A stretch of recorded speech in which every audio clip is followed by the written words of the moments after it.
Thomas Paine, Thomas Paine, Thomas Paine, Sam Adams, Sam Adams, Sam Adams, Benjamin Franklin, Benjamin Franklin, Benjamin Franklin. These men spoke up for what they thought was right.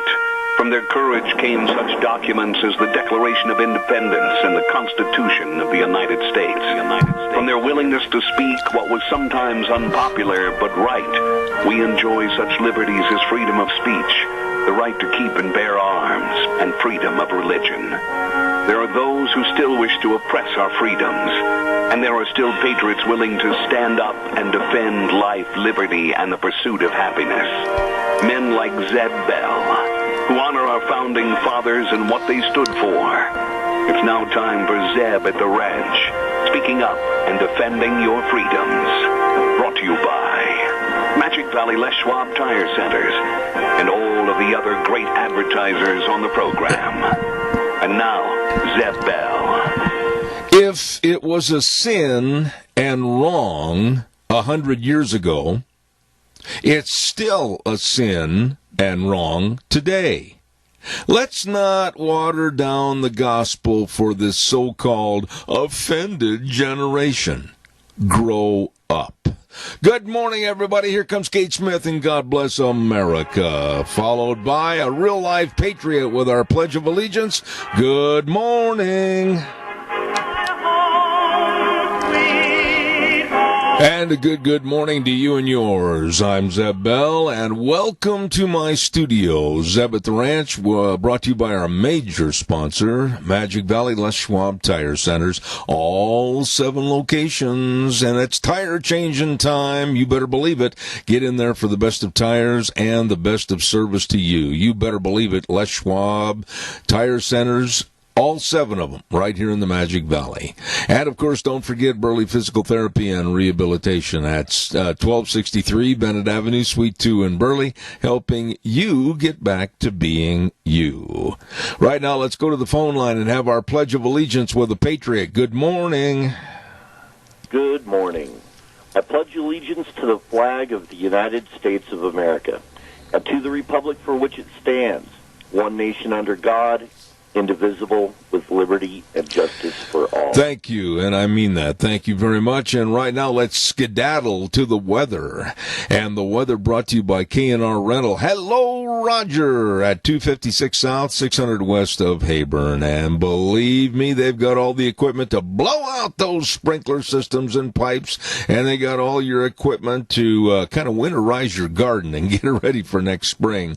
Don't forget, stop in. They've got all the best of tools and equipment with both long and short-term rental at K&R Rental on the Burley-Paul Highway, 678-3122. Let's listen to Gina and get this straight skivvy on the weather.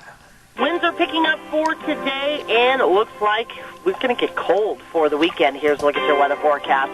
Mostly sunny skies for today. We are expecting a breeze out of the west-southwest at about 20 miles an hour. Gusts as high as 30 miles an hour, so that's putting us in that wind advisory. Expecting a high of 61. Partly cloudy, low of 28 for this evening. Tomorrow, sunny skies, high of 45. Thursday, widespread frost in the evening hours, otherwise mostly clear skies with a low of 20. And as we fast forward to Saturday, slight chance of rain and or snow showers, high of 38 with an overnight low of 13. That's a look at your weather. 4-7 at the Ranch. What did she say? Now, wait a minute. I want to replay. 13 for a low? Whoa! Break out the long handles. And the weather brought to you by K&R Rental at 256 South to 600 west of Hayburn. And you can't miss them. I mean, they're right there on the Burley-Paul Highway serving you. If you have questions about any equipment you need, you call Roger at 678-3122 K&R Rental.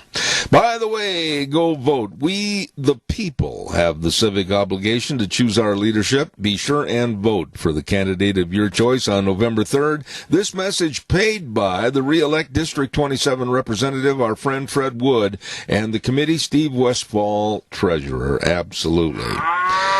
Caller, I will be right there, I promise, but I've got to tell everybody about my friends at Ramsey Heating and Electric. I mean, they also get there early in the morning, At 7:30, they open up the doors, and let me tell you, they've been doing business now for almost seven decades with the best of people, the most efficient and knowledgeable staff, and they've got all your heating, cooling, and electrical needs. All you need to do is either stop in or give them a call. 2600 Overland Avenue in Burley, and the number to call is 678-0459, where they provide warm winters and cool summers.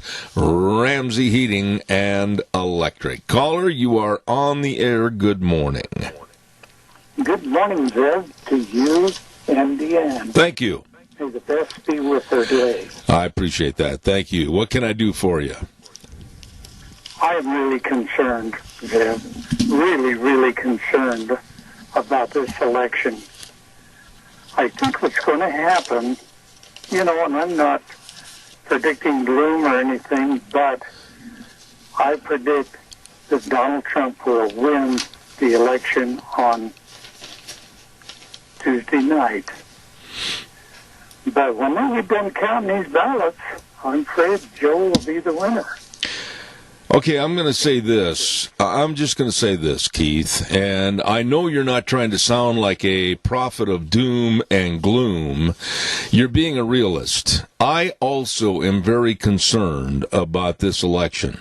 I don't trust the Democrats. I don't trust the left. I don't trust the liberals. I don't trust the big money influence behind this election for the Democrats. I think anything and everything is on the table as far as what they might try to pull to make any illegality happen so that they can sway the balance of the scales in their favor. I share the same concern.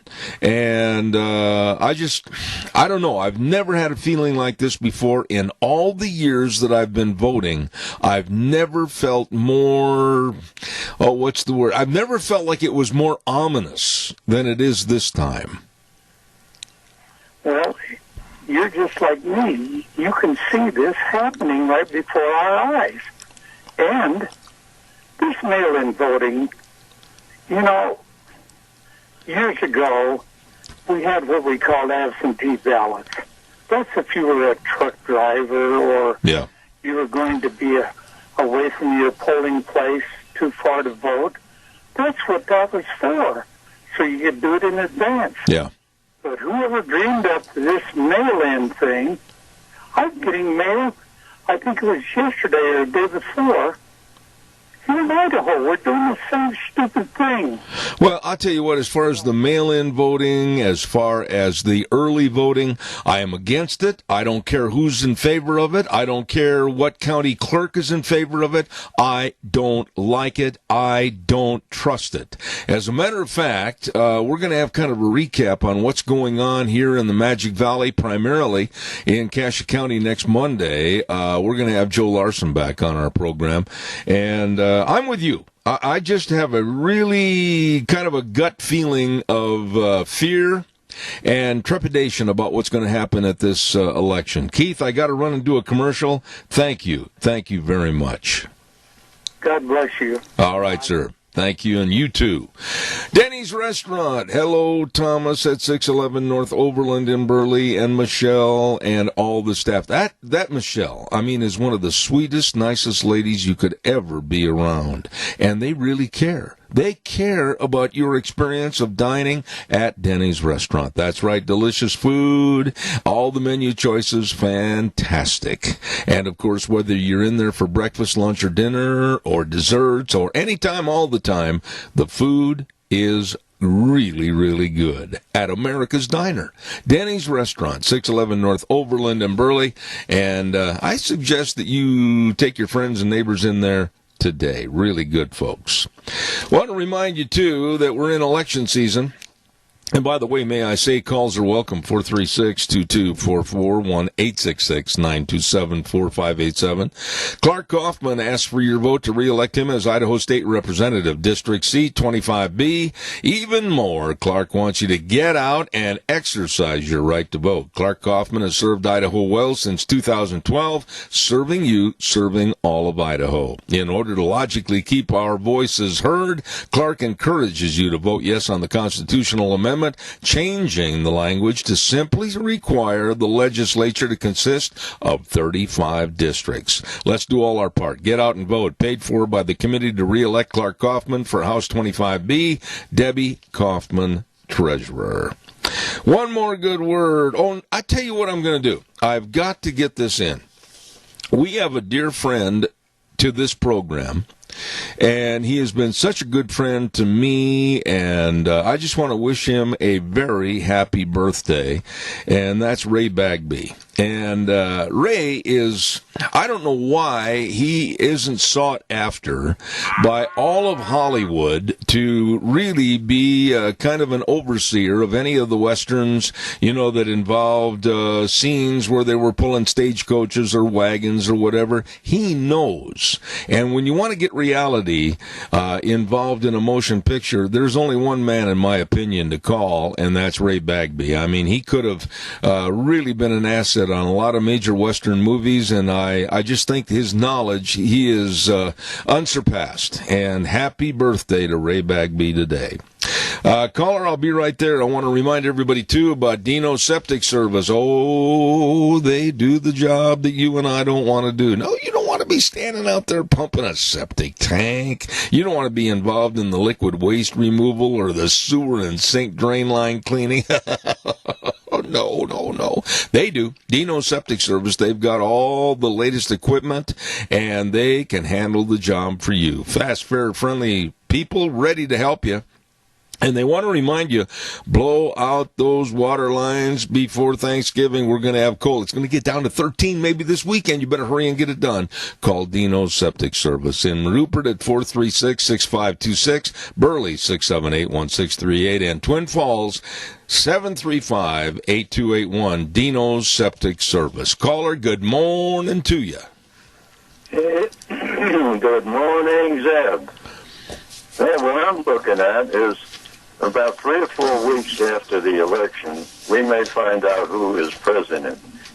But I think Donald Trump, he is going to win. Might be by a slim margin, but he's going to win.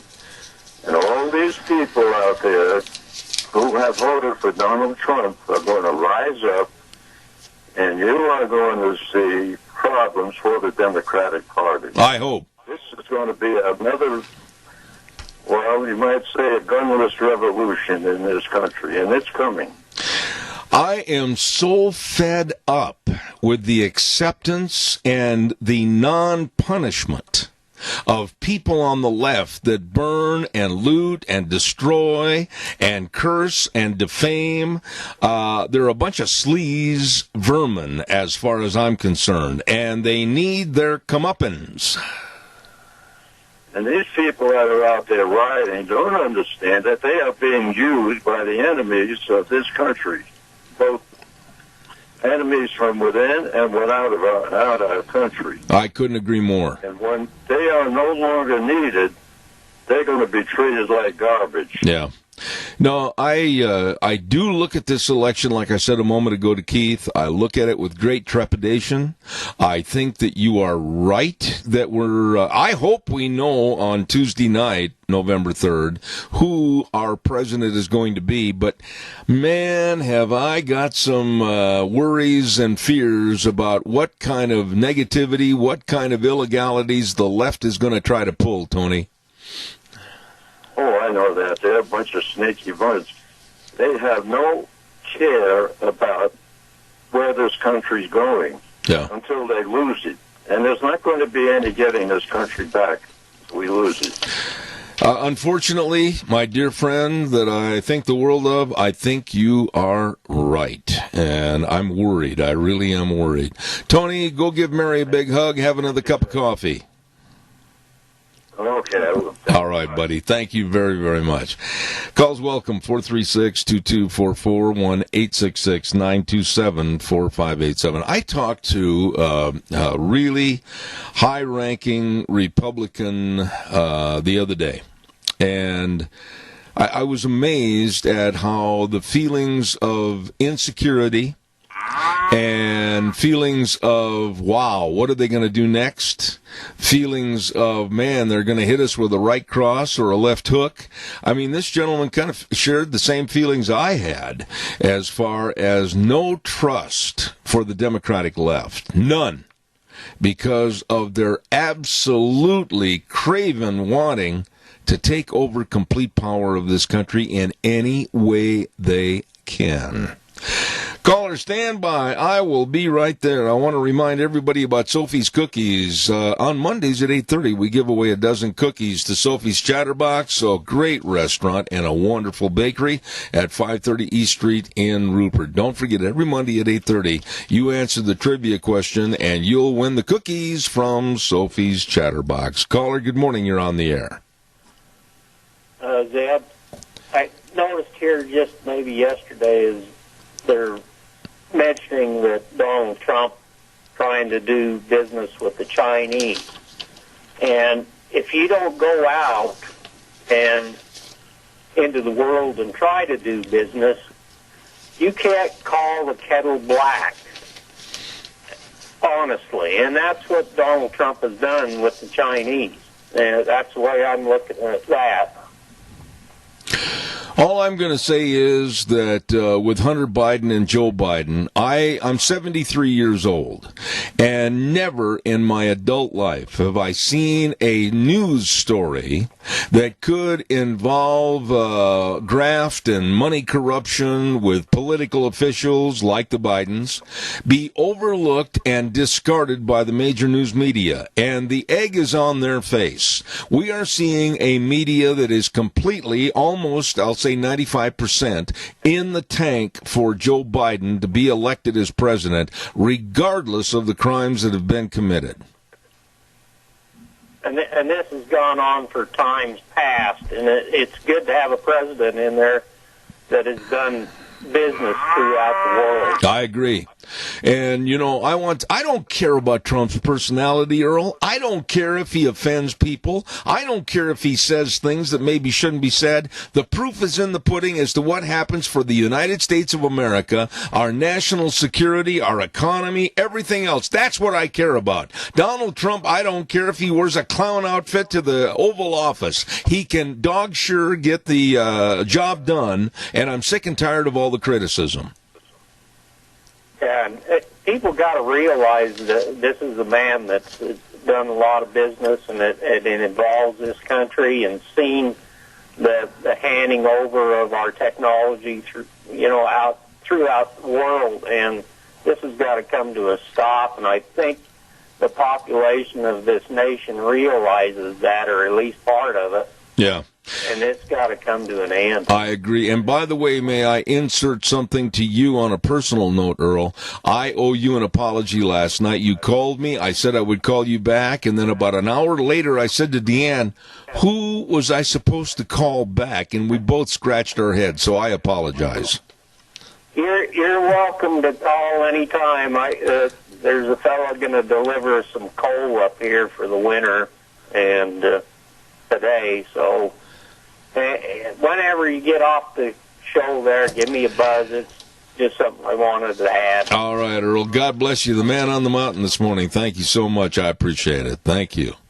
Hey, don't forget this coming Saturday, October 24th, there's going to be a community gun auction. Now, let me tell you, caller, I'll be right there.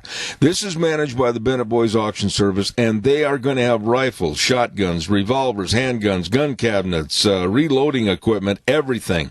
And I'll tell you right now, this is going to be a fantastic sale. Community gun auction, 11 o'clock Saturday, this coming Saturday, located at Filer, at the Filer Fairgrounds Merchants Building, and it's managed by the Bennett Boys Auction Service. No sale too big, no sale too small. The Bennett Boys, they sell them all. Big gun auction coming up this Saturday. Caller, good morning. You're on the air. Good morning, Zeb. Well, you're absolutely right, but China considers us their number one enemy. And we have, at the last count, at least 120,000 Chinese students enrolled in our colleges over here. And so, but their first duty is to be a spy and to try try to get as much information as they can, because they're planning for war against us, and we're giving them all the ammunition they need.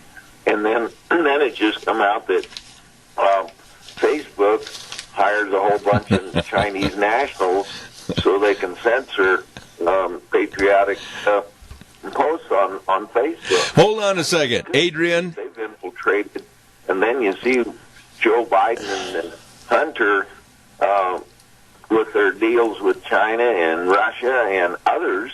It's just incredible. I mean, this is total treason. Hold on a minute, Adrian. Adrian, don't keep the needle in the record. Let me jump in and talk to you a little bit. I can't let you ramble. I wanted to agree with you 1,000% and make a comment that here we are, the strongest country in the world with the best constitution, everything, and for some stupid, silly reason, obnoxious reason, that high-tech companies have hired, like you said, the Chinese that are overseeing some of our high-tech media like Facebook, and they are censoring us, and all the knowledge they garner is going back home to China. Are we dumb or what? Well, it is. I mean, I've been censored trying to send out some information here recently, and it was totally censored. I mean, they come back and say it's spam. Well, if you send it to certain individuals, apparently there's key words, but if you mention the word COVID-19 pandemic, they're going to consider it as spam. Yeah. Yeah, so, and then I had my Trump sign stolen night before last, too. These people can't tolerate any kind of opposition. But the good news is that George Washington said, the truth will ultimately prevail where the pains is taken to bring it to light. And thank you. You're a light bearer, and all of the patriots out there that listen to you. But we've got to be in touch with our elected officials.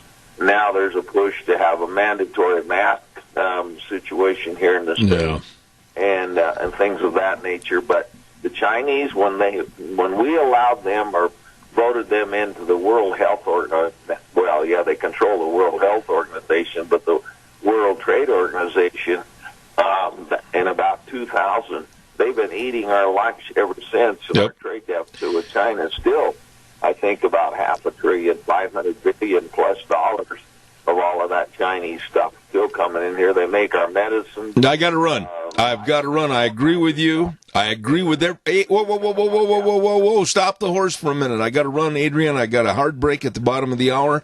I do want to say one thing, and give me a short answer on this. Don't go long.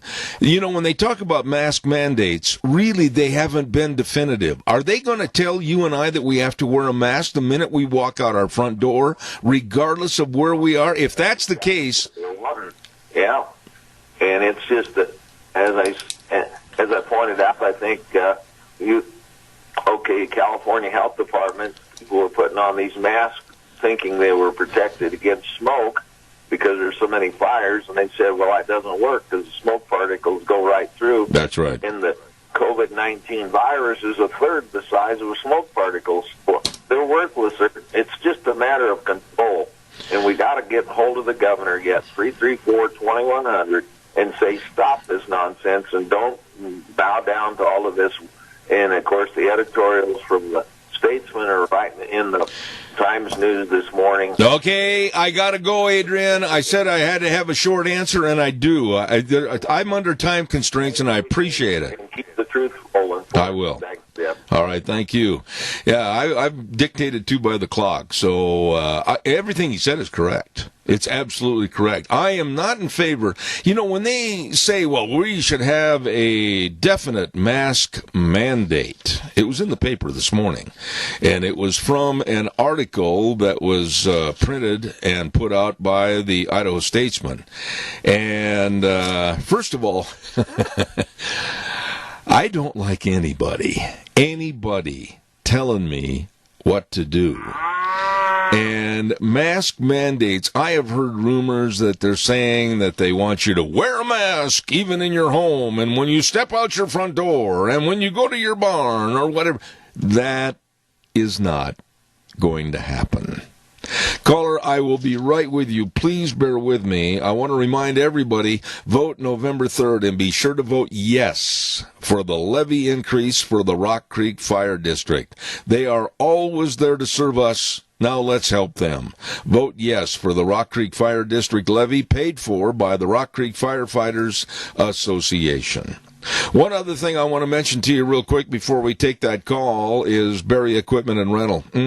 You should know that they've got all the equipment for the lifting, the digging, the pushing, the carrying, the grading, the leveling. Oh, yeah. I mean, they've got all the Doosan wheel loaders and excavators. They've got all the Bobcats. They've got all the trenchers, all the scissor lifts. They got it all. And all you need to do is get a hold of them today. They have offices at 159 West Highway 30 in Burley, 465 Addison Avenue West in Twin, and the Nampa location. Don't forget Berry Equipment and Rental. Caller, thank you for your patience. Good morning. You're on the air. You betcha, sir. Yeah, have you seen what they wear in these labs that work with this virus? Yeah. They wear to protect themselves from the virus. Mm-hmm. So if a mask works, why don't they just wear masks? Well, they've got, they say, so many more particulates that might be in the air or atmosphere, and they've got to really make sure they protect it as far as grafting onto their skin or whatever the case might be. Well, and then listened to a doctor on TV the other day, and he was saying that if the masks prevent the virus from coming in, then the virus is on the outside of the mask, and people keep touching the outside of the mask. I said that the other day. Yes. Take it off. Yep. And you've got the virus on your hands. Well, we talked about that the other day, not you and I, but I talked about that here, I think, Monday.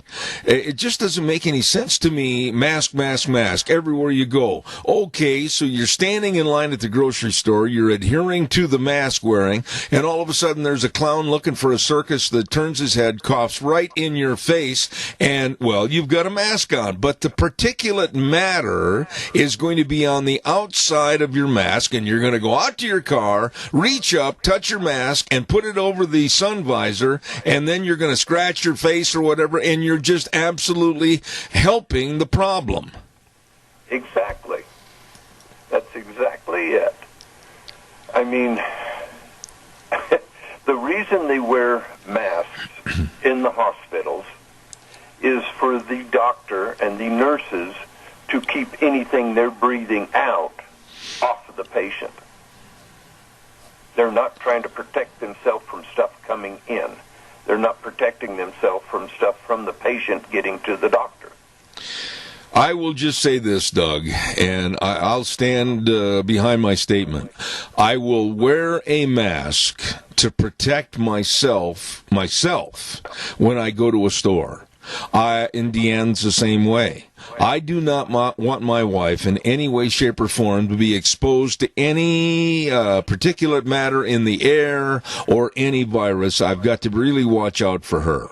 However, as far as a mandate is concerned, and it's never really been definitive as to how they would possibly jurisdict that mandate as far as the minute you get out of bed in the morning, you got to put a mask on. Doug, that ain't gonna happen.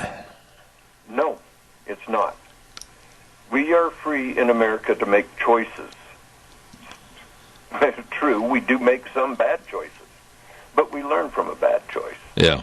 But when you try to force your opinion down my throat, that's where your rights end and mine take over. Well, it's like I've said to many, many people, and I don't mean to sound disrespectful at all, but my father was the only person that told me what to do. He passed away 6 years ago, and I'm not taking applications for his job.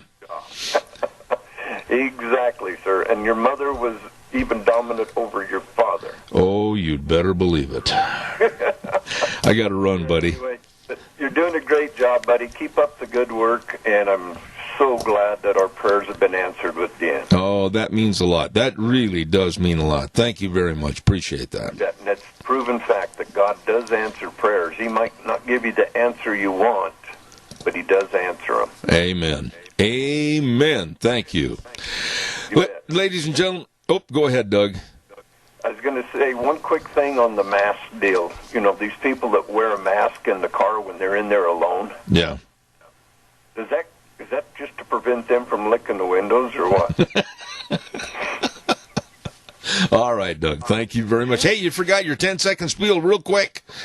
You bet, everybody. Let's do what we can for senior centers. Let's volunteer, donate, and go there and eat and leave with a full tummy and a full heart. There you go. I had to have that this morning. I needed that. Thank you very much. Appreciate it, Doug. Hey, by the way, go vote November 3rd and vote yes for Amendment HJR4 and leave the number of legislative districts at 35, guaranteeing that our voices will be heard on all issues and also preserving rural representation. Paid for by Speaker of the House of Representatives Scott Bedke, District 27, Sarah Bedke, Treasurer.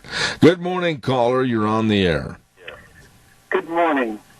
I got a question, but I doubt if you have the answer. Oh, thanks a lot for all your... Anyway, thank you for thinking of me. to our governor. Uh-huh. Who is the one that makes these dumb decisions? The governor, you said, is making dumb decisions? Well, to make us wear a mask. I'd say that. No, that hasn't come out yet, but here's what's happened. Read your newspaper.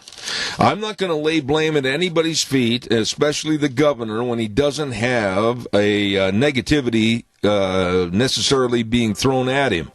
It has not been mandated. But the Statesman newspaper is asking for a mandate. As a matter of fact, the headline in the paper was this morning, Governor Little gets serious about coronavirus and issue a statewide mask mandate. So here's a newspaper, and by the way, I don't have a lot of trust in newspapers.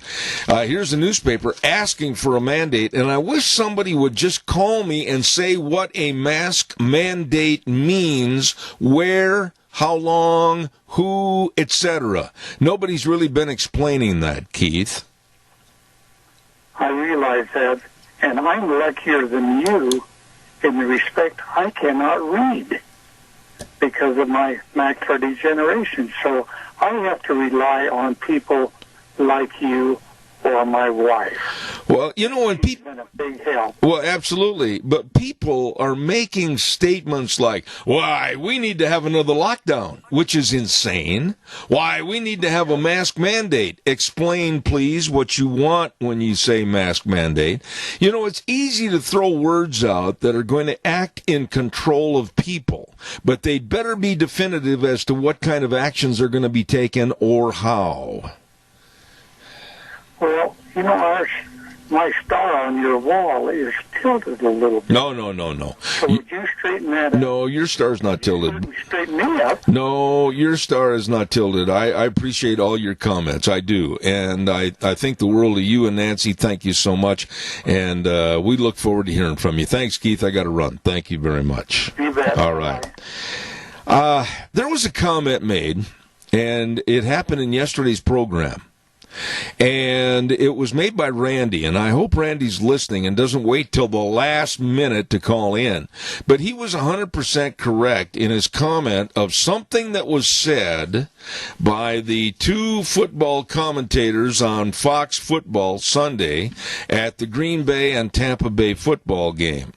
So after Randy said this yesterday about what Troy Aikman and Joe Buck had said, I did a little research and I found out, yes, they made some stupid comments, and yes, they didn't know their microphones were on, and here's what happened. Troy Aikman and Joe Buck were watching the flyover at the game at Raymond James Stadium in Tampa Bay, and they didn't know that their microphones were hot. And Aikman is heard saying in the video clip, hey, that's a lot of jet fuel just to do a little flyover. And then Joe Buck replies in a mocking tone, "That's your hard-earned money and your tax dollars at work." And then Aikman says, "That stuff ain't happening with a Kamala Biden ticket. I'll tell you that right now, partner." All of that was heard nationwide. And I'm going to tell you something. I've been a part of perhaps a lot more flyovers than most, due to the fact of my former career as an announcer at events all over the United States and Canada. Whether it was on the 4th of July, whether it was in commemoration of 9/11, whatever. And Joe Buck, the son of Jack Buck, an outstanding sportscaster. I grew up listening to Jack Buck, and he was outstanding. Joe Buck couldn't even light a candle in the dark to find his daddy's shoes. And Troy Aikman, here's a guy that's trying to fill the void, a big void, of John Madden, and there again, Troy Aikman's not even in the same stadium as what John Madden was. But they have moved to the forefront of Joe Buck and Troy Aikman at the most of the feature games on Fox Football. But to say this and be very political in running down and denigrating a flyover in this great United States of America, and then have Aikman say with complete stupidity and idiocy, "That stuff ain't happening with a Kamala Biden ticket. I'll tell you that right now, partner." That's spooky. And it shows the level of absolute incompetency of being a proud American by both Troy Aikman and Joe Buck. Am I going to let them know what I think? Yep, FoxNews.com, Fox Sports. I'm going to let them know. I don't want to hear that kind of garbage again. Caller, good morning. You're on the air. Well, you wonder if they were one, did they mean it in a way that was, are they really for Biden and Harris? Well, what do you think? It's obvious. Yeah, because, what happened to them? Joe Buck and Troy Aikman got rich on free market capitalism. They're still in free market capitalism. I don't know what they're worth. I bet you they're worth, each one of them are worth upwards of 20, 30 million. I bet they are. Randy, wait a minute. Stop right there. Stop right there for a minute. I want to ask you this. You made an excellent point about the money that they earn, and Joe Buck is so-called feature announcer for Fox Sports. And whatever that is in the background, turn it off, Randy. It's really causing feedback. And he's featured at the World Series. He's featured at all the major sporting events and NFL football. And he's not even a candle, a light in the dark to what his dad was. And when you have that kind of a animosity and an arrogant attitude like, these flyovers, and kind of an anti-American dialogue, that really offended me. Well, this is the thing. Those are to show, there's two reasons they do them. They do them to show the people that, they can be proud. Yep. And it's a very stimulating thing, and then also to show you that they chalk those up as training. In other words, when you do a flyover, that person is training. If this is the case, I guess we never get in the jet and fly until there's a crisis. I do work up at a big dairy in Mountain Home, and, routinely, those jets are out, the fighters are over my head flying around, and it's stimulating, and I'm proud, and I would hate to see us lose Mountain Home Air Force Base, and thank God Donald Trump has invested in the military. I was doing the rodeo in Clovis, California one year. I did it for about 25 years. It's one of the biggest rodeos in the United States. And they had a flyover in tribute to our military, and I will never forget the rest of my life looking to the west and watching those jets, there were 4 of them, come swooping down out of the heavens, and I mean they were low going over that rodeo grounds, and everything just shook and rumbled, but oh, the pride of seeing the United States flags on the insignias of those airplanes, oh boy, that really pumped up my chest. Yes, and that's exactly what they're for. And this kind of communist thinking by these couple of deep. I tell you what, man. I tell you what. I haven't even watched any football. I don't even care. Of course, I just hope they suffer so dearly that the players suffer and the owners suffer, and they realize that you've either got to get squared away, brother, or you ain't going to have any fans. I agree with you, and I want to thank you for mentioning that yesterday so that I could check it out and get the information. Randy, I got to run, but thank you very much. All right, sir. Caller, would you please stay on the line? I've got to get the weather in. Give me 1 minute, and I'll be right with you. I promise. Stand by. Don't forget, our weather is brought to you by Mount Harrison Audiology, and they know all about hearing with the latest of technology and how to help you enhance your hearing if you've had a problem or are having a problem. You get a hold of them today and call for a hearing screening, 312-0957. They're right behind the Minidoka County Hospital across from the emergency room, serving you and your hearing health. Mount Harrison Audiology. Right now, here's Gina with the weather. Winds are picking up for today, and it looks like we're going to get cold for the weekend. Here's a look at your weather forecast.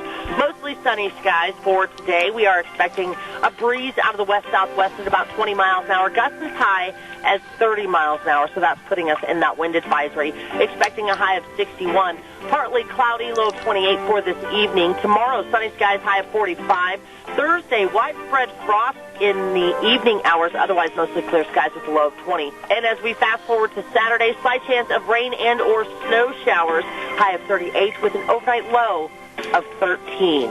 That's a look at your weather. 4-7 the rain. Woo, I'm telling you. Hey, our weather brought to you this hour by Mount Harrison Audiology and Hearing Aids. And don't forget, hearing loss affects each person differently.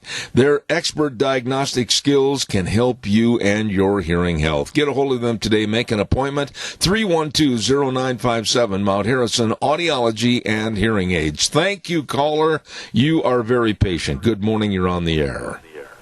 Yeah, Zeb, that's just one more reason not to watch football. Absolutely. Absolutely. I'm on your team. And I haven't been, and like I say, it's just one more reason, but I hope Aikman gets canned.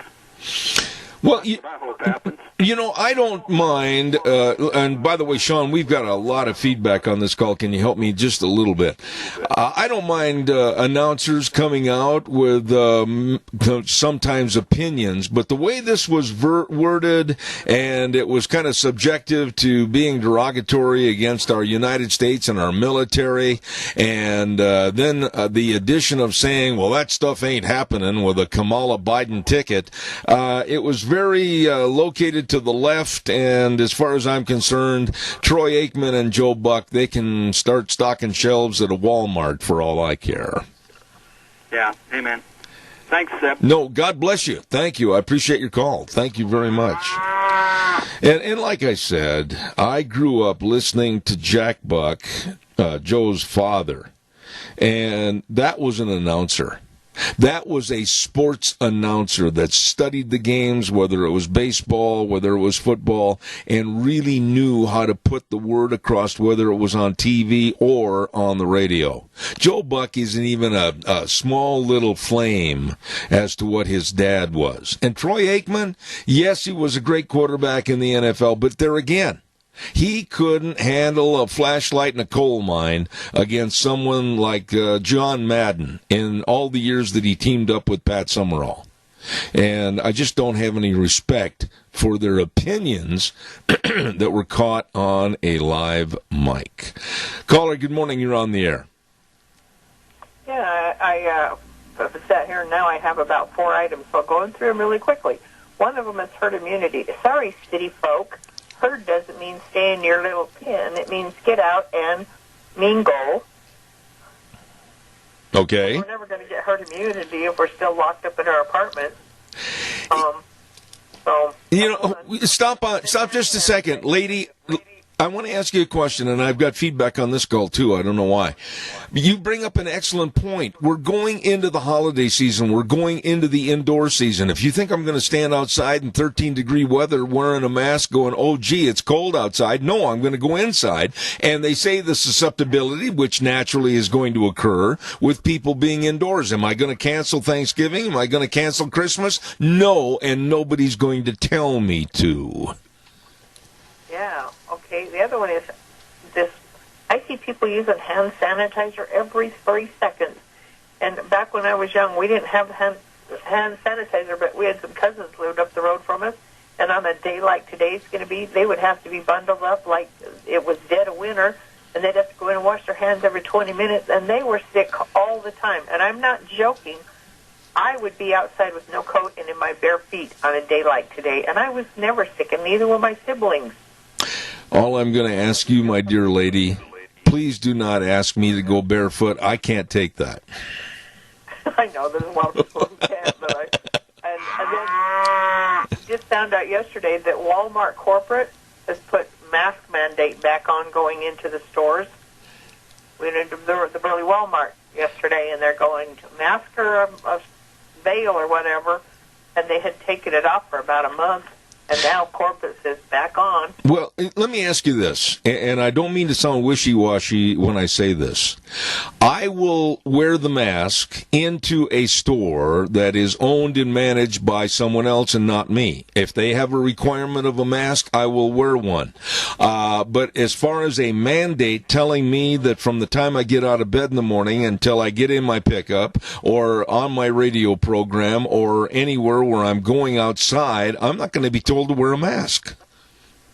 Exactly. In fact, when you were saying something about they were talking about a mask mandate, I could just see Zeb Bell putting on a mask to go out and feed his horses. No, you can't see that. Hey, thank you for... Where you live. I mean, you're like 6 feet away from, at least 6 feet away from anybody at all time except Deanne. Yeah, and sometimes she makes the distance of 6 feet even longer sometimes in retribution for my attitude. So thank you very much. But yeah, I mean, it's not like it's not. I mean, we're out in the wide open country, and what's the one thing that will help? That Mother Nature provides us that will help fight this virus? Sunshine. There you go. I appreciate your call. You're a breath of fresh air. Thank you so much. I appreciate it. You're welcome. God bless. Caller number 2, I'll be there momentarily. I want to remind you that November 3rd, District 24A needs Paul Thompson in the Idaho House. Paul knows we need values established by God, fiscal responsibility, and all life matters. The right to protect ourselves and guaranteed freedom to worship and speak. A strong state education system and patients are in charge, not politicians. And above all, our Constitution is never second to anyone. Vote Paul Thompson, District 24A, paid for by Paul Thompson for Idaho, Issy Gibbs, Treasurer. Caller, I've got 1 minute. Go, please. There's one thing that's happening to the NFL. It's dying of colon cancer. Colin Kaepernick, I couldn't agree more. Exactly it. No, he made a statement and wrote supposedly an op-ed piece that was carried in many, many newspapers, to which I don't think he was smart enough to write it. And he called for the abolishment of all police forces and the total closing of all prisons and all prisoners released. That ought to tell you right there, this kid is not the brightest light in the fixture. You know, he's a couple fries short of a Happy Meal. All right, Doug. Thank you much. Hey, my quote for the day. You are in total control of two things, your effort and your attitude. Bingo. Bingo. God bless. I love it. Thank you, my friend. Hey, I want to remind you about our major sponsor, and that's your Magic Valley Les Schwab Tire Centers. I really enjoy working with these people, as I have for many, many, many, many years on this program. They care, and they provide the best in service, and I mean that. All 7 locations. They've got the best in tires, all the sizes, all the tread designs, and this is tire changing season. It really is. Holy smokes, did you hear Gina saying that it's going to get down to 13 degrees this weekend, maybe? Holy moly. And that means we're going to might have some angel dandruff on the ground. Well, you stop in and check it out at your Magic Valley Les Schwab Tire Centers. Along with the brakes, the best, or I should say, along with the tires, the best in brake service, front end alignment, shocks and struts, batteries. Check your battery. And if you need a new one, get it at your Magic Valley Les Schwab Tire Centers. James and Buell, Dan on Poline in Twin Falls, Lane and Rupert, Mike and Jerome, Dave on Blue Lakes and Twin, the Twist family in Paul, and Trent on Overland in Burley. The best, your Magic Valley Les Schwab Tire Centers. We are going to run to the... No, we're not going to run. I'm just going to get up and walk to the news, and we're going to come back in about 7 minutes. We've got Dave Bigo and Tony Francois, attorney for the Pacific Legal Foundation, coming up in the next hour. Zeb at the Ranch on a Wednesday. Have a good day, everybody.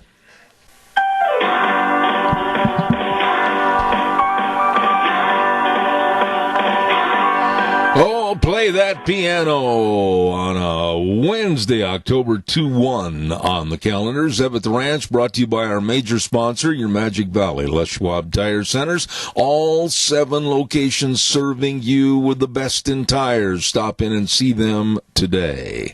Along with our friends at Burley Physical Therapy and Rehabilitation at 1263 Bennett Avenue, Suite 2 in Burley, helping you get back to being you. Right now, let's have this good word for our friends at Western Waste. From the canyons of the Snake River and all across southern Idaho, we're all at your disposal. Western Waste Services, we care about our community, our resources, and this free land.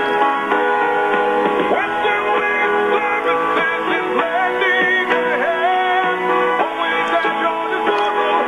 Western Waste Services. They really are always at your disposal, and I urge you, if you're new in the area and you're going, what am I going to do with my garbage? It's easy. Call this number, 734-6969. 734-6969. Get on the route service once a week. They'll come by, pick up your garbage. It's gone. It's out of there. Western Waste Services, always at your disposal. Want to remind you, too, about our dear friends over at Burley Physical Therapy and Rehabilitation. And Nick Greenwell also has Elite Fitness to get you in shape and keep in shape at 1200 Oakley Avenue in Burley. Don't forget, at Burley Physical Therapy and Rehabilitation, they've got all the top-notch, top-of-the-line physical therapists that really know how to help you get back to being you, with all the exercises and, of course, the hydrotherapy pool, the only one of its kind in the area. Call for an appointment today at 678-1191. And they can help you get back to being you. Burley Physical Therapy and Rehabilitation at 1263 Bennett Avenue, Suite 2 in Burley. You get a hold of them today. I'm trying a different kind of a cough drop this morning, and holy moly, does that make you pucker up. Hey, don't forget our dear friends at Hanson Mortuary at 710 6th Street in Rupert, with Joel Heward, his family, and his staff, all serving you and your family in a time of need when there is the passing of a loved one. They are there with very flexible hours, always providing the families they serve with the best possible support and comfort, and always upholding the highest ethical standards with unquestioned integrity. Hanson Mortuary at 710 6th Street in Rupert, and the number to call, 436-5636. That number again, 436-5636. And Joel Heward also serving you and your family at Morris and Payne Funeral Home on East Main in Burley. Quick note, too, don't forget, go vote. We, the people, have the civic obligation to choose our leadership. Be sure and vote for the candidate of your choice November 3rd. This message paid by the Re-elect District 27 Representative Fred Wood Committee, Steve Westfall, Treasurer. Right now, let's go to the phone line. And my friend back in Indianapolis, Indiana, and I mean that, Dave Bego, morning to you. Good morning, Zeb. Hope you're doing well out there. Well, we're looking at a transition of the weather to where they said possibly by this Saturday morning we could have a low of, hang on to your long handles, 13 degrees. Wow. Well, I hope you don't get it quite that low. We've been rainy here for the last 3 days, which is incredible because we hadn't had rain in over a month, and we've been getting a lot, and it's about 56 degrees here, but it's overcast and still drizzling. I want to talk to you first and foremost this morning about a circumstance. And again, Sean, if you could tone the feedback down just a skosh, I'd appreciate that. About a circumstance that took place at the Green Bay Tampa Bay football game this past weekend at the opening of the game when they had the flyover in salute to our great country. And the announcers, Troy Aikman and Joe Buck, did not know that their microphones were open and on. And Aikman has said, as being heard as saying, that's a lot of jet fuel, just do a little flyover. And Joe Buck replies, that's your hard-earned money and your tax dollars at work. And then Aikman says, that stuff ain't happening with a Kamala Biden ticket. I'll tell you that right now, partner. And I hope that they have a lot of animosity heaped upon their heads because, as I said in the last hour, Dave, I've announced at many, many events around the United States, and for that matter, the Olympics in 1996 where they had flyovers, and it's for a pride in America, and we don't need these two dolts running it down at the beginning of a football game. I agree with you 100%, Zeb, and it's sad how the media and the social media is being controlled by the left and out saying these things because this is all about the election coming up. You know, Pat Summerall and John Madden, for years and years, were at the top of the mountain when it came to sportscasters for the NFL. You would never have had stories about them. They really, absolutely had a tear in their eye for the respect and pride of this great United States of America. What in the world is going on, like with the NBA and that absolutely disgusting LeBron James and the rest of the NBA coddling up to China instead of their home country, the United States? What's going on here? It's because all these dummies that are playing pro sports but getting paid millions of dollars are controlled by the unions, Zeb. I've said this many times. And the unions are controlling all this behind the scenes, and they're controlling the media. And they want to bring this country down because they want to be like communist China. You know, I just don't understand the IQ, if there is one that's bigger than a bicycle spoke, on these people. Where would LeBron James, for instance, and I'm picking on him because I can't stand the guy, where would he go to get multi-millions of dollars to play a kid's game anywhere else in the world? Please tell me.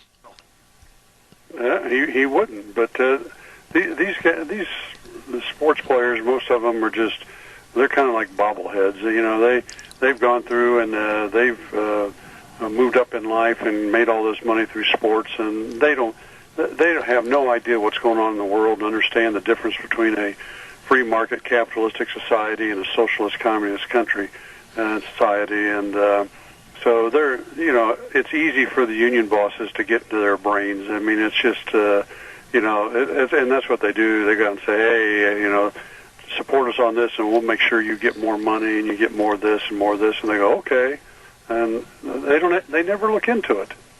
Whatever happened to teaching, training, and trying to help people with personal pride and respect for their country? I mean, where did it go? Where's it hiding? It's the left, And I told you about Nikita Khrushchev here last week about how 61 years ago, he said, we're going to bring the country down from within. We're going to turn you into communists. And that's what's been going on, Zeb, for many years, especially in the education system, probably for the last 30 or 40 years. They've been out there, the teachers, a big percentage of them are union, and professors in colleges, a big percentage are union.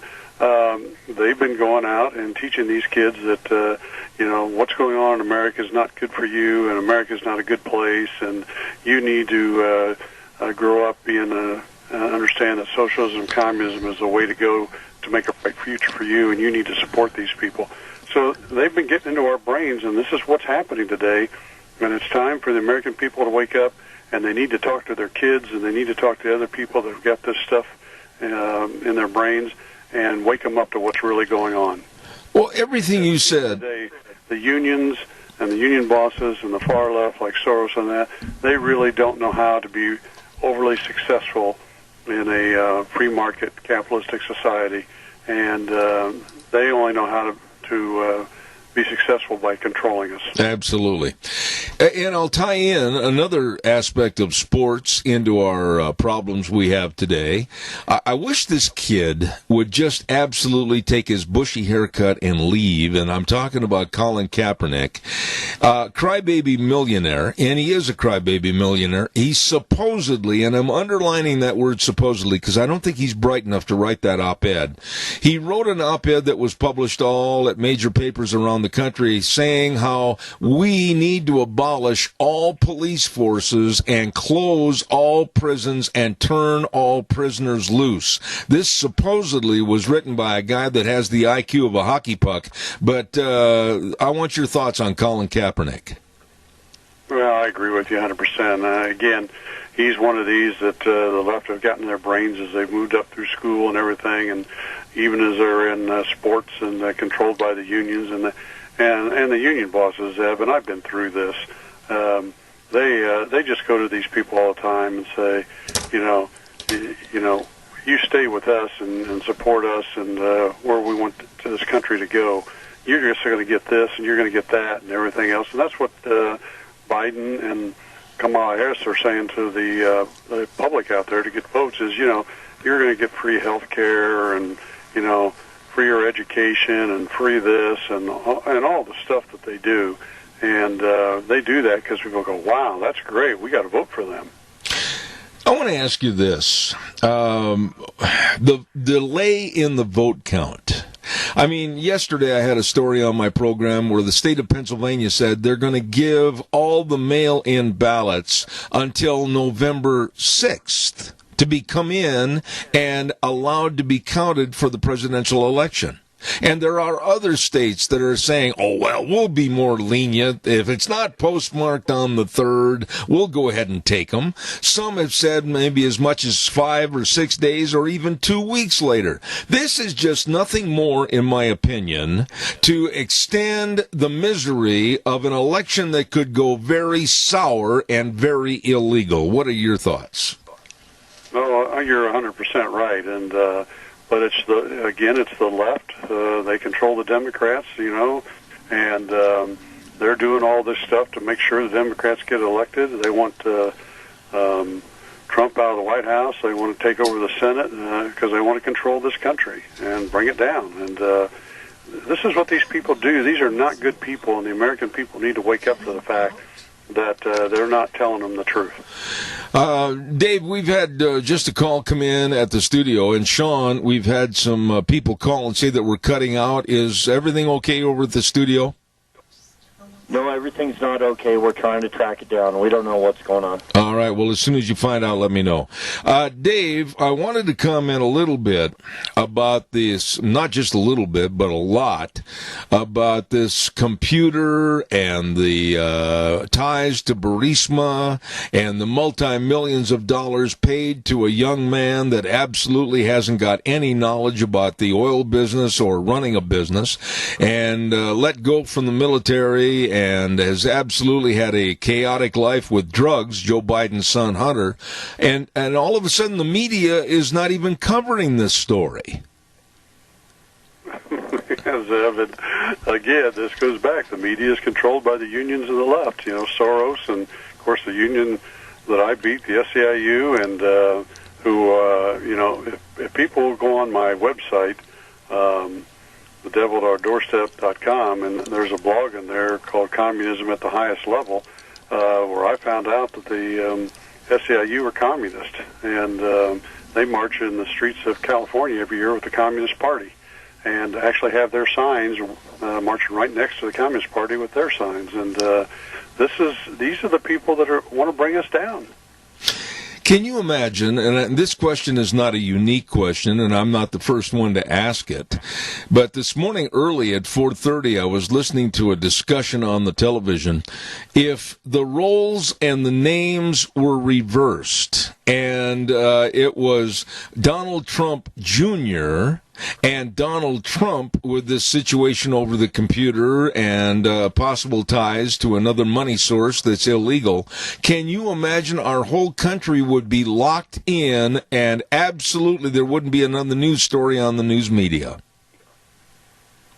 Oh, the news media would just blow it up, and because they want to get Trump, out of office. They're being controlled behind the scenes, and I think I've told you this on the show. My second book, The Devil at Our Doorstep, should be a national bestseller because it exposes what's going on in America today and all the tactics they're using to win this election. And when my second book came out in late April 2012, I sent it to all the major news stations I'd been on, CNN and MSNBC and Fox and all the regional stations and stuff like that. And to this day, not one of them responded to me. Oh, my. And I'm sure it's because, just like what happened to Glenn Beck, he got fired at Fox, is that when they saw me on the show and talking about this stuff and exposing it, they called these stations and says, don't ever have him back on, or we're going to go after your advertisers and bring you down. Oh, my and goodness. That's what's going on in this country. Yeah. Yeah.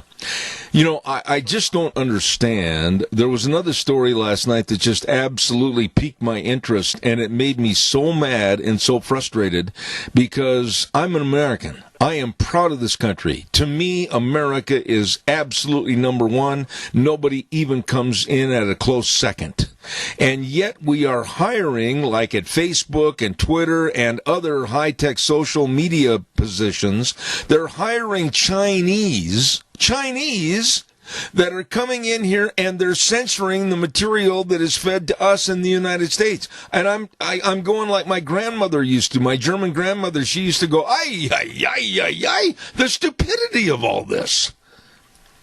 Yep, it is. And, that's what they're trying to do. They're infiltrating our country and to bring us down. And, it's like Google and, like you say, and Twitter and Facebook and all these things. They've been kind of taken over by the left and told what to do, and they're doing that.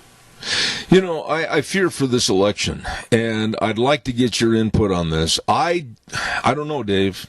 Every day that goes by, and we're now just days, literally, away from November 3rd, and I'm questioning the honesty and the integrity of the election. I'm questioning whether or not good will prevail over evil. What are your thoughts on this? Well, you're always worried about that stuff, but I'm hoping Trump and his campaign, and I was on a phone call listening to their campaign manager and to Laura Trump talk yesterday about all the things they've got going on. And they did come out with a lot of positive things about what they've got going on, the support they're getting, and they think they're going to win the battleground states, and they're also working on ways to make sure the votes are counted accurately, and they are going to stand up to that. So, those are good things to hear, and I hope it all works and Trump gets reelected. And, it's like today here in Indiana. It's the first day, well, at least in our area anyway, of pre-election voting, and we'll be out doing that today. Okay, but why? I'm gonna sound really harsh when I say this, but you and I are good enough friends. If we disagree, we can still get along. I absolutely abhor early voting, mail-in voting. If it was good enough for my mom and dad when I was growing up and my grandpa and grandma on a certain selected date like November 3rd to go to the polls and really implement your right as an American to go select, why all this early voting garbage and the mail-in? We don't need it, and we should have the integrity to vote the same on November 3rd. Well, I agree with you on the mail-in voting and stuff like that. The early voting, the only reason, and I'm glad to see it here, is that the polls here get so backed up, it takes so long, and they actually need something to help, because we don't have as many polling places as I think we should, and I think it helps people to do it, and I think people that are going there to vote, and it's just like voting on election day. It's the same places and the same situation, so it's an honest vote system. Well, I disagree. I disagree. That's why we do it here. I disagree because all the facts are not in. And case in point, they haven't even had the third debate between the two presidential hopefuls, and they certainly don't know about what's going to happen with Biden with this computer story. So I disagree that early voting is good for America. Well, I understand what you're saying on that end of it, and I do appreciate that. Okay. Boy, were you political on that. Woo, did you ever put salve on my wounds, I'll tell you. What about the threats to Trump supporters? I've got a pile of stories right here of people across America that have been threatened. We're going to burn your house down, or we're going to blow your car up, or we're going to beat you up when you go to the grocery store, or worse, of people that have put Trump signs or pro-GOP signs in their yard. It just seems like it's a single-edged sword. It's okay for these people to do that, but boy, the return would get everybody in prison. Yeah, well, again, this is their tactics, Zeb, and this is what I went through, and that's why people need to read my book, The Devil at Our Doorstep, and, they attack people and they intimidate them to get them to do what they want them to do, and it's a sad thing, and plus, I wrote blogs for 10 years, too. I finished writing those in late 2017, and I encourage people to go on to my this website that has my blogs where they can really bring them up and find them all. It's called devilatmydoorstep.wordpress.com. And one of the ones that I wrote, actually it was back in the last one, is November 2017, about Trump. And it's called The Death by a Thousand Cuts, Campaigning against President Trump in the USA. If you read it, it's the same things that are going on today, and it'll wake people up to what they are trying to do. And I even have sub-articles in there like how socialist unions rule the Democratic Party. Dave, I don't mean to put you on the spot. I've got 30 seconds left, but I really would like to know if the election results were in at noon today, honestly, looking into your crystal ball, what do you think's going to happen? Well, I don't know. I think it's on a tipping point today, and I think it's pretty close to dead even. So it's hard to tell. But I'm a firm believer that Trump and everything, and one of the things that I brought up in talking to a Democratic strategist yesterday is that in the next debate, Trump needs to be very, very professional and not come out and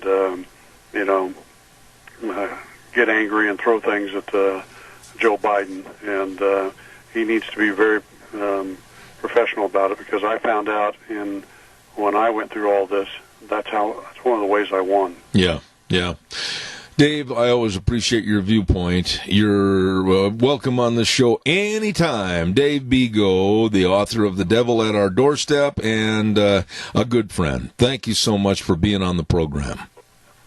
Well, thank you, and I hope you have a great day out there and a great weekend. I appreciate it, buddy. Thank you very, very much. Want to remind everybody, go vote November 3rd and vote yes for Amendment HJR4 and leave the number of legislative districts at 35, guaranteeing that our voices will be heard on all issues and also preserving rural representation. Paid for by Speaker of the House, Representative Scott Bedke, District 27, I bit my tongue, and Sarah Bedke, Treasurer. Thank you. Want to also give you a great big shout out about our friends at Denny's Restaurant. Oh, tremendous eating. All the menu choices are fantabulous. Stop in and see them today. Denny's Restaurant at 611 North Overland in Burley. And they're going to be adding, if they haven't already, it's going to be very, very soon, the great big turkey dinners. And they're going to have all the delicious pies and everything. You don't want to miss a moment of this at Denny's Restaurant. And all of a sudden, the feedback got so bad I can't hear, Sean. Thank you. Woo! Don't forget Denny's Restaurant and all the food, all the great people serving you at 611 North Overland in Burley. Stop in and see them today. America's Diner, Denny's Restaurant. Before we go to our next guest, I would also like to mention to you that we've heard in the forecast that snow might be falling on the ground. Well, I'll tell you what, that means a lot of snow machining. A lot of people love their snowmobiles, and if you don't have one and you're thinking about getting one right now, I know where you should go. I know some people that absolutely can help you with the best of snowmobiles and all the accessories, and that's Let's Ride. 270 Highway 24 between Rupert and the World, and they're open Monday through Friday 9 to 6, Saturdays 9 to 2. They've got snowmobiles all over the place, and they're waiting to serve you at Let's Ride. Don't forget all the accessories, and they've got a great service department to keep you running at Let's Ride. You stop over and see those good folks today. Another quick note that we want to get on quick. Said quick twice. Here we go. Cameron and Siemens Insurance. You better believe it. They're located on Highway 24 between Rupert and the World, and they've got all the life insurance, health insurance, retirement planning, employee benefits, all of this and so much more. And they're waiting to serve you. Todd and the rest of the folks always there to serve you and your family and your business. Cameron and Siemens Insurance, Highway 24 in Rupert. The number to call, make an appointment, 436-4424. You get a hold of those good folks today. We need to also tell you about some more of our great representatives, and that's, of course, Clark Kaufman is running for re-election, and I want to urge you to remember Clark Kaufman asked for your vote to re-elect him as Idaho State Representative, District 25B. And even more, Clark wants you to get out and exercise your right to vote. Clark Kaufman has served Idaho very well since 2012, serving you, serving all of Idaho. In order to logically keep our voices heard, Clark encourages you to vote yes on the constitutional amendment, changing the language to simply require the legislature to consist of 35 districts. Let's all do our part. Get out and vote. Paid for by the committee to re-elect Clark Kaufman for House 25B, Debbie Kaufman, Treasurer. Right now, we're going to go to the phone line, and we have our guest with us with the Pacific Legal Foundation. Good morning, Tony Francois. Hold on, we're trying to get him on the line. Evidently, we're having some technical difficulties at our studio, and we're trying to get him on the line. While I am waiting, I will also tell you about our friends at Patterson's Electronics. And, of course, they're located at 421 East Main in Burley. Curtis and Lorena with all your electronic needs. And when I say all, that's not an overstatement. That is the truth. They've got all your home theater systems, video surveillance cameras, car stereo speakers, complete sound systems, everything, including a huge selection of TVs. Don't forget, they're open Monday through Saturday 9 to 6, serving you, and they've added dehydrated food in store, special purchases with big discounts of $300 or more, 10%, and $600 or more, 15% at Patterson's Electronics, 421 East Main in Burley. Right now, let's check over at the studio and see if we have our guest waiting on the line. Waiting. All right, thank you. With us, with the Pacific Legal Foundation, we have attorney Tony Francois, and he's been on our program many times in the past. Good morning, Tony. How are you? I'm well, sir. How are you today?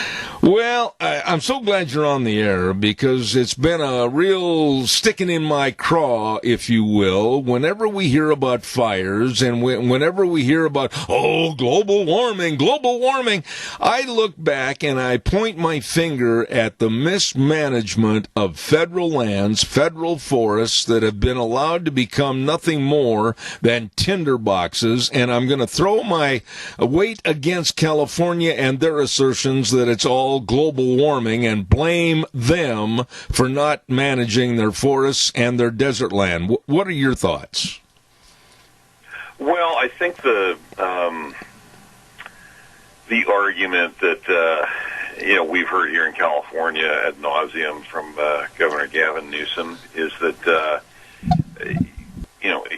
the existence of these fires is irrefutable evidence of global warming and climate change, and that, in some odd way, he thinks that is a solution to a problem, or that the main thing to be established or done about ever larger, ever more deadly, ever more dangerous fires, destructive fires, is to regulate people's cars. And, I mean, the problem is, even if you granted the proposition that, driving our SUVs around is changing the weather, the responsibility to prevent these fires still rests squarely with the owner of the land, which is the Forest Service, and to a lesser but still significant extent, the Park Service. And, let's say they're both right. Let's say there's some, cyclical environmental, conditions that are giving us long-term drought, and there's mismanagement. It doesn't matter if it's 2/3 of one and 1/3 of the other, or 50-50 of both. The federal government is 100% responsible to maintain its property, just like you and I are, with regard to our neighbors, to maintain their property in a condition that does not pose unreasonable risks of catastrophic fire to not just their immediate neighbors now. I mean, we've seen the tragedies in the last, 4 or 5 years of, entire small towns burned down, even fairly large cities having their outskirts burned down. But now we're seeing entire time zones inundated with smoke for weeks on end in the Bay Area, in the San Francisco Bay Area this summer. The sky and the sun turned red-orange. It looked like a Martian landscape for a week on end. So, these are not just localized problems anymore, and I'm hopeful that the degree to which urban and coastal residents in the western states are experiencing, in the form of smoke and those kinds of impacts, these fires, that they're more sympathetic to the plight of rural communities that desperately need action from the federal government to protect them from the federal government's property. Let me ask you this, Tony, and I know you're well versed in this, but I know of many, many circumstances where private property, of course, bordering on federal lands, and when the fires have gone to the point of crossing over onto the private property, and the property owners see the fires coming and they take any and all action, whether it's with tractors or trucks or whatever, to go out and stop the fire before it hits onto their property and burns down their homes, their buildings, their farm, ranches, everything. They are being threatened by the government and told that they could be incarcerated. There's got to be some common sense here. Well, there's two things that really need to happen, and they need to happen quickly. I mean, one is that restrictions on people protecting their own property from fire need to be eased in obvious and common sense ways. I mean, for one example, in California, I don't know if it's this way in Idaho. I kind of doubt it. But we are not allowed, we are required to maintain fire-safe distances around our structures living out in rural areas. But we are forbidden at the threat of prison to sell, trade, or barter any timber that has to come down in the course of making our own property fire safe unless we get a really onerous state permit for a timber harvest. And, you got to free people up to, be able to take advantage of the resources on their own property when they're making their own property fire safe. But usually private property is much better prepared for fire than federal forests are. Mm-hmm. And there, Congress really needs to simply do away with the layers and layers and layers of bureaucracy and red tape and conflicting priorities and citizen suits and, yes, even the Endangered Species Act limits on removal of fuel from the forests. I think this is increasingly needs to be an area where even conservationists and environmentalists recognize that a properly managed forest, even if it's not always managed precisely the way they want, is orders of magnitude better than a burned-down forest. Burned-out forest does no good for endangered species. It does no good for recreation. It does no good for scenic values. And Congress really needs to free the agencies up to just do fuel removal. I want you to go. I think a lot of the listeners will readily jump to this point.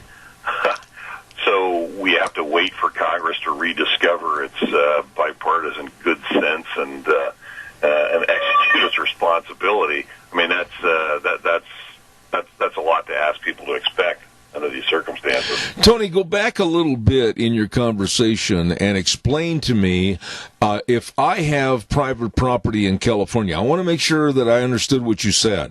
If I have property in California, I own it. I pay the taxes on it. I own the house, the building, the outbuildings, etc. You're telling me that the state of California says that I cannot put down any trees or shrubbery that might be conducive to spreading a fire across my private property? I can't do that? Well, no, I've misexplained that then, if that was the impression. You're actually required to do that in order to create defensible space around your property. What you may not do, unless you go through this just impossible permitting process, is if you have trees that need to come out in order to make your property fire safe, you can't sell any lumber from those trees. So there's no, so for example, you could get a logger to come in or a contractor to fell trees that need to be removed in order to make your property fire safe. But they have to just sit there on the ground and rot. Or you could make something out of them, but you can't pay the contractor with the lumber in order to do the work unless you do this crazy permit.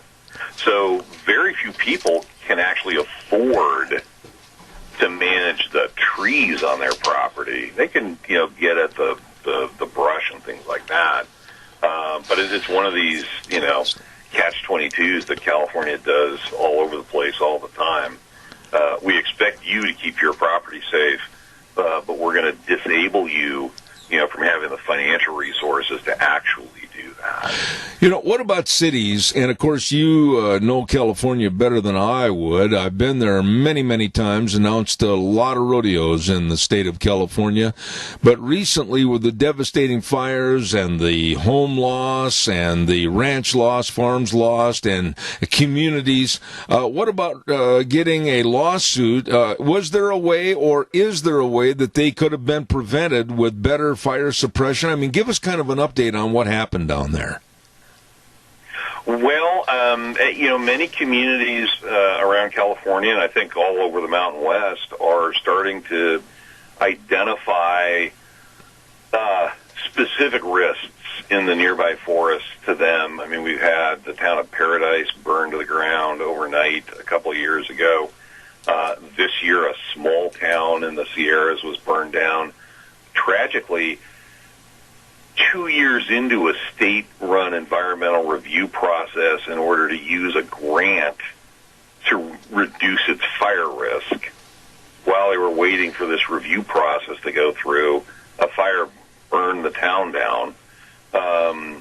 So, the problem is red tape. The problem is that actually doing the projects that would improve the fire safety is completely snarled up in red tape. Now, what we've identified in our research, and we're encouraging cities and towns and communities all over the Mountain West to look at, is the availability of a nuisance remedy. And what that means is that a local government can actually sue the Forest Service in federal court asking for a nuisance abatement order from the judge. And that's the same as, if we're neighbors in a town and I've abandoned my property and derelicts have moved into it and they're like cooking in the living room over an open fire, the town can require me to abate that nuisance, to remove the unreasonable risk that my house will burn down, set your house on fire, and burn down the neighborhood. This is the condition that the Forest Service, based on Congress's requirements, is maintaining these national forests. They're a tinderbox, they're a fire trap, they're a hazard, they're a nuisance. And our research shows that cities and towns can go to federal court, ask the judge for a nuisance abatement order, and that remedy can actually short-circuit all of this bureaucracy and red tape by giving the federal agencies a time certain within which to identify and then execute fuel reduction projects that would provide the greatest immediate benefit to these communities. And we think that everybody should be looking at that as a possibility. We're going to be publishing more on how that works in the next weeks and months.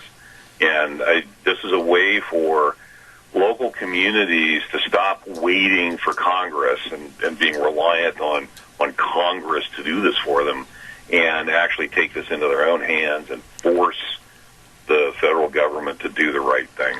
Tony, when you look at the situation in California with Gavin Newsom, the so-called governor of California, and the automatic and quickly pointing the finger at climate change, it was caused by climate change, don't these people realize that they have a tinderbox of mismanagement instead of always wanting to use a scapegoat called climate change? Are they really that dumb?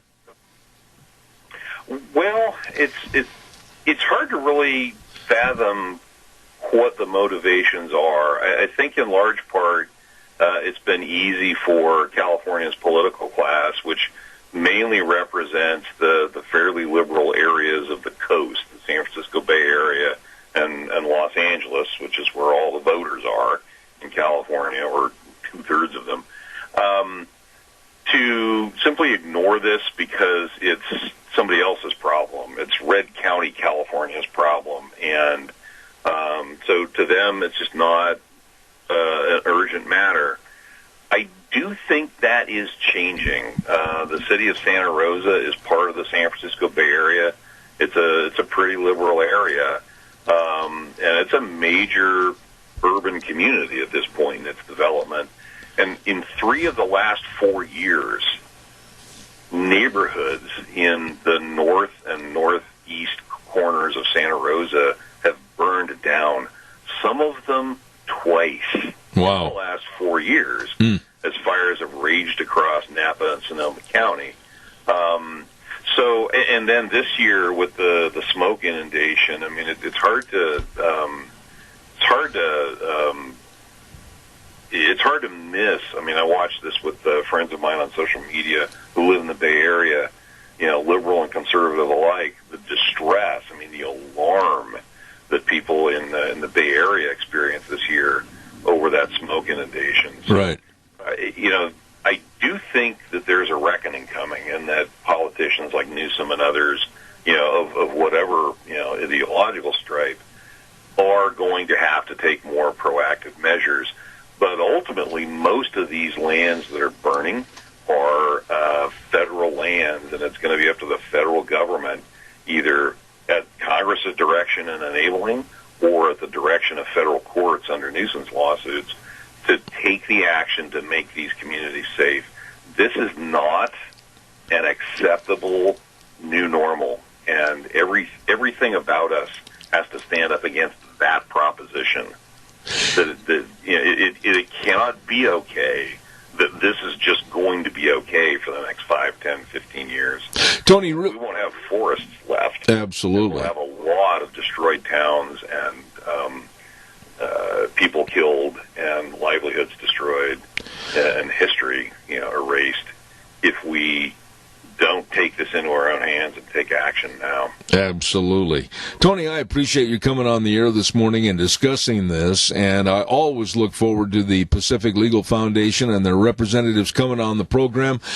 Please tell everybody how they can follow Pacific Legal Foundation and all the stories that are in the news. Go ahead, please. No, absolutely. Our website is pacificlegal.org. Our blog there, you can get it at the top of the front page on the blog tab. Lists a lot of the articles we've written on this subject, and so you can find information on this quite easily. All right. Well, Tony, come back soon. Tony Francois, Pacific Legal Foundation attorney. Thank you very, very much. Thank you, sir. All right, sir. Thank you.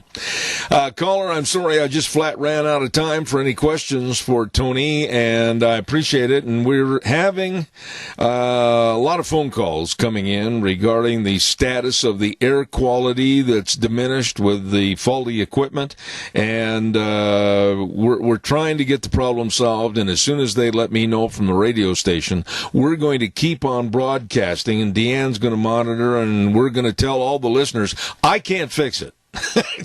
You can call me here at home all you want, but I can't fix the problem. It's over at the main studios, and they're having technical difficulties, and we're going to keep going as long as we can. Right now, we're going to go to the weather, and the weather is brought to you by Phillips Oakes Goodwin Crane and Company, and they are, of course, the professionals with accounting services to the Mini-Cash area, and they have been for well over 50 years. The best of tax return preparation, tax planning, business consulting, retirement planning, all of this and so much more, with offices in Burley and Rupert. Yes, they are the professionals. Phillips Oakes Goodwin Crane and Company. And right now, here's Gina with the weather. Winds are picking up for today, and it looks like we're going to get cold for the weekend. Here's a look at your weather forecast. Mostly sunny skies for today. We are expecting a breeze out of the west-southwest at about 20 miles an hour. Gusts as high as 30 miles an hour, so that's putting us in that wind advisory. Expecting a high of 61. Partly cloudy, low of 28 for this evening. Tomorrow, sunny skies, high of 45. Thursday, widespread frost in the evening hours, otherwise mostly clear skies with a low of 20. And as we fast forward to Saturday, slight chance of rain and or snow showers, high of 38 with an overnight low of 13. That's a look at your weather. 4-7 the rain. Thank you very much. And the weather brought to you this hour by Phillips Oakes Goodwin Crane and Company, providing accounting services to you, your family, and your business, with offices at 1710 Overland Avenue in Burley and 625th Street in Rupert. The best, the professionals, Phillips Oakes Goodwin Crane and Company.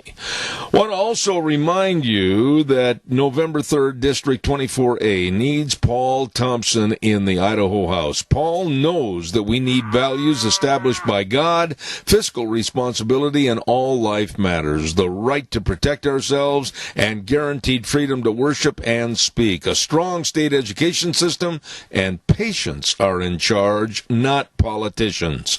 Don't forget, above all, our Constitution is never second to anyone.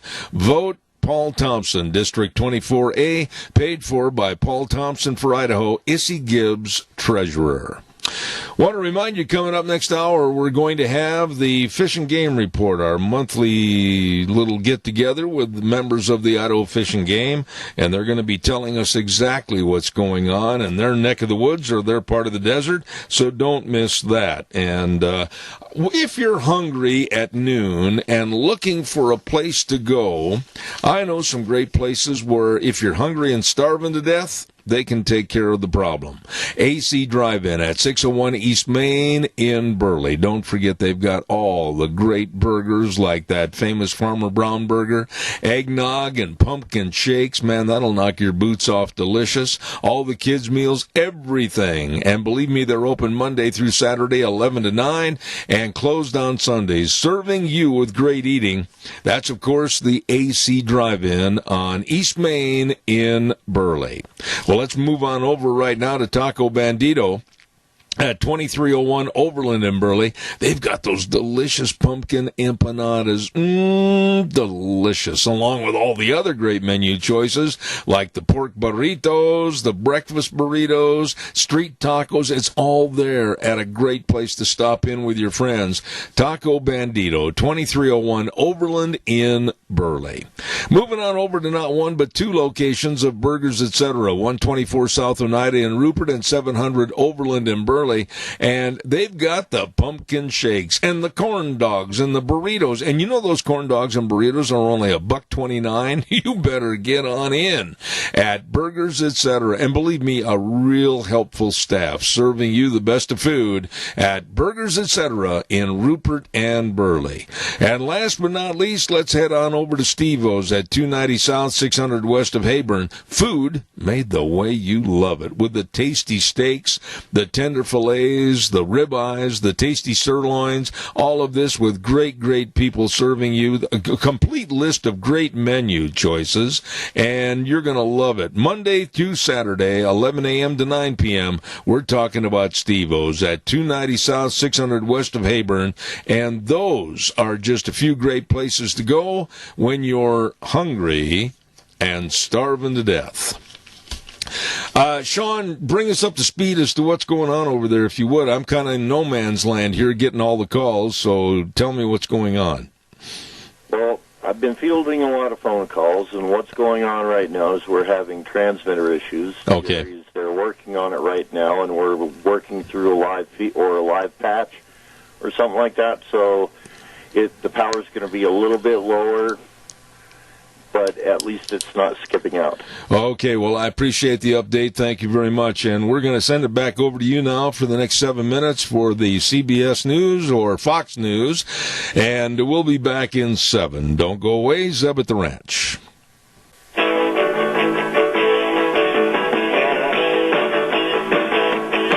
Oh, welcome back. Hour number 3, Zeb at the Ranch on this Wednesday, October 21st. And we're going to have the Fish and Game Report in just a few moments. We are brought to you by our major sponsor, your Magic Valley Les Schwab Tire Centers, all 7 locations serving you with the best in tires and, of course, the best in service to you. Stop in, and don't forget, there's 7 locations, safe, clean environment. Don't forget, too, our friends at Burley Physical Therapy and Rehabilitation. They're located at 1263 Bennett Avenue, Suite 2 in Burley, helping you get back to being you.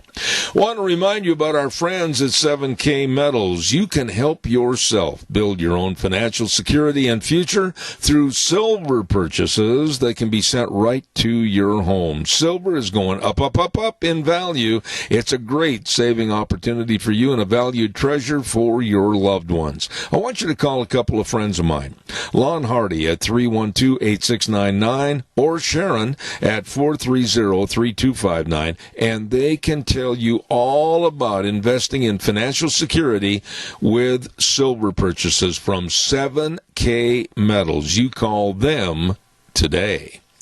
Oh, there's big doings going on over at Lee's Furniture, Floors, and More. Yes, there is. They're having a big harvest sale, 40% off on furniture and mattresses and dining room sets. My goodness.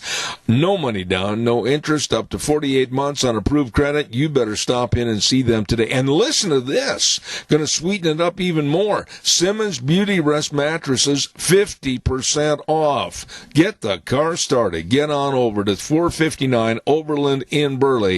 Lee's Furniture, Floors, and More. Well, it's time for the Fish and Game Report. And he said that he drew the short straw to come back over here this month, and he is the Regional Fisheries Manager, Mike Peterson. Good morning. Good morning. How are you? I'm good. What's going on in your world as we look at almost the 1st of November? In terms of the fisheries program, access and boating, we start to limit the number of trips to our sites. We start closing down facilities. We leave them open as long as we can for the hunters and fishermen that do like to enjoy later into the fall.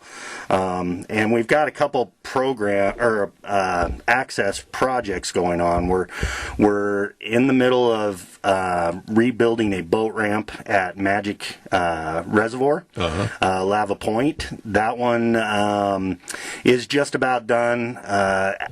After years of wave action, it basically eroded the gravel below the concrete collapsed. So that one should be done in the next couple of weeks, and then we're also starting a bridge project at Silver Creek up in near Peekaboo, and that one we lost access with a sale of a private parcel to an existing bridge to get to the south side of Silver Creek, and so we're in the process of putting a new bridge in on our access property up there on Silver Creek. Mike, let me ask you, and I'm not trying to stir up any mud, but it always bothers me. Do you still see today at various locations, whether it's at fishing docks or whatever the case might be, a lot of vandalism? It varies from year to year. We've had some extreme events. We've had, I know in the Boise area, there were a couple construction trailers full of debris, miscellaneous house pieces and parts that were dumped at one of our access sites. And oh, you got to be kidding me! No, it happens from time to time. We're pretty lucky in the Magic Valley. We see washers and dryers periodically, and lots of washers tires. And dryers. Just old appliances that people don't want to take to the dump on their own. And so they dump them at your fishing sites. The access locations. It's easy. They do it at night when nobody's around, and it's unfortunate. It costs us money to go in there and pull that stuff out and clean up the sites. If they're going to dump it at a fishing site dock area, wouldn't it be just as easy to qualify it to go to the dump? You would think so. Yeah, it's unfortunate. It blows my mind. It does. It blows my mind. Let's talk a little bit about the Badger Fire. Yeah. And I want to get into that momentarily, but I want to also mention to everybody, vote November 3rd for an Idaho representative that has worked very hard to help preserve and enhance our agricultural industry, protect our resources, and stand firm for family values. I'm talking about Lori Likely, State Representative, District 25, Seat A. Lori knows what is important for Idaho to grow and prosper, and she wants your vote November 3rd. Lori Likely for District 25A, paid for Likely for Idaho, Bill Likely, Treasurer. I do not know, because I haven't had a chance to get up there and at least see it from afar, how bad the Badger Fire was or still is in certain instances. Tell us about it. So, yeah, in terms of the Badger Fire, it's 100% contained. currently. I'm not sure if they've got all the hot spots mopped up or not. The closure itself has been reduced in size. The Forest Service actually has a map for those that may want to get out this fall and drive into the South Hills. There are, still limited closures in place. Mike, what did it do to hurt the hunting up there? So, in terms of hunting, we provided an opportunity for hunters to get a rain check. So I worked up at the front desk quite a bit this year, or this last couple weeks during the whole badger fire.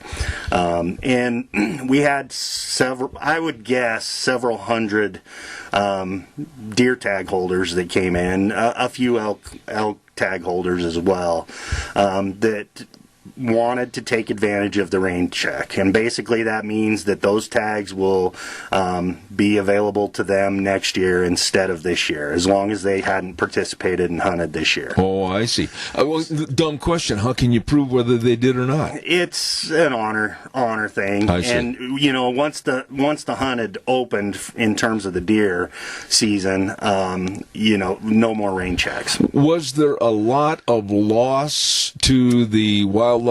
I know there was to the habitat, but did you notice a lot of loss of life to the wildlife itself? I don't think that that's fully been looked into yet. There's been several biologists have gone up and looked at the fire, basically the habitat, to see whether or not how much of the winter range habitat we lost. I see. And for a while, with the rain checks, we didn't anticipate so many people would take advantage of it because there is a lot of the unit that was still available to hunt.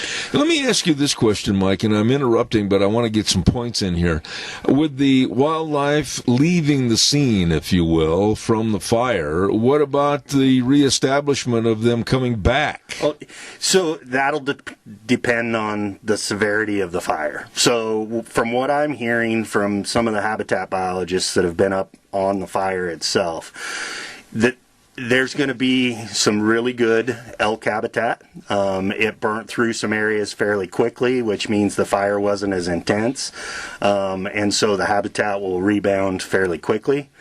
There were some areas that it was intense, and we lost a big chunk of winter range just on top of Dry Creek, an area that hadn't burnt in the previous fire. I believe it was the cave fire a few years prior. Mm-hmm. And so it's kind of a mix. The habitat, in some cases, the habitat will be better, and in some cases, it's going to take a while to recover. But, doesn't a lot of, and I noticed you got a note here on this, what I'm going to ask, a lot of what the severity of the fire is also going to be a continuation of how severe the winter is, too, right? Absolutely. One of the things that we've been trying to do is work with the landowners directly at the base of the hill, at the base of Dry Creek and between there and Rock Creek, and trying to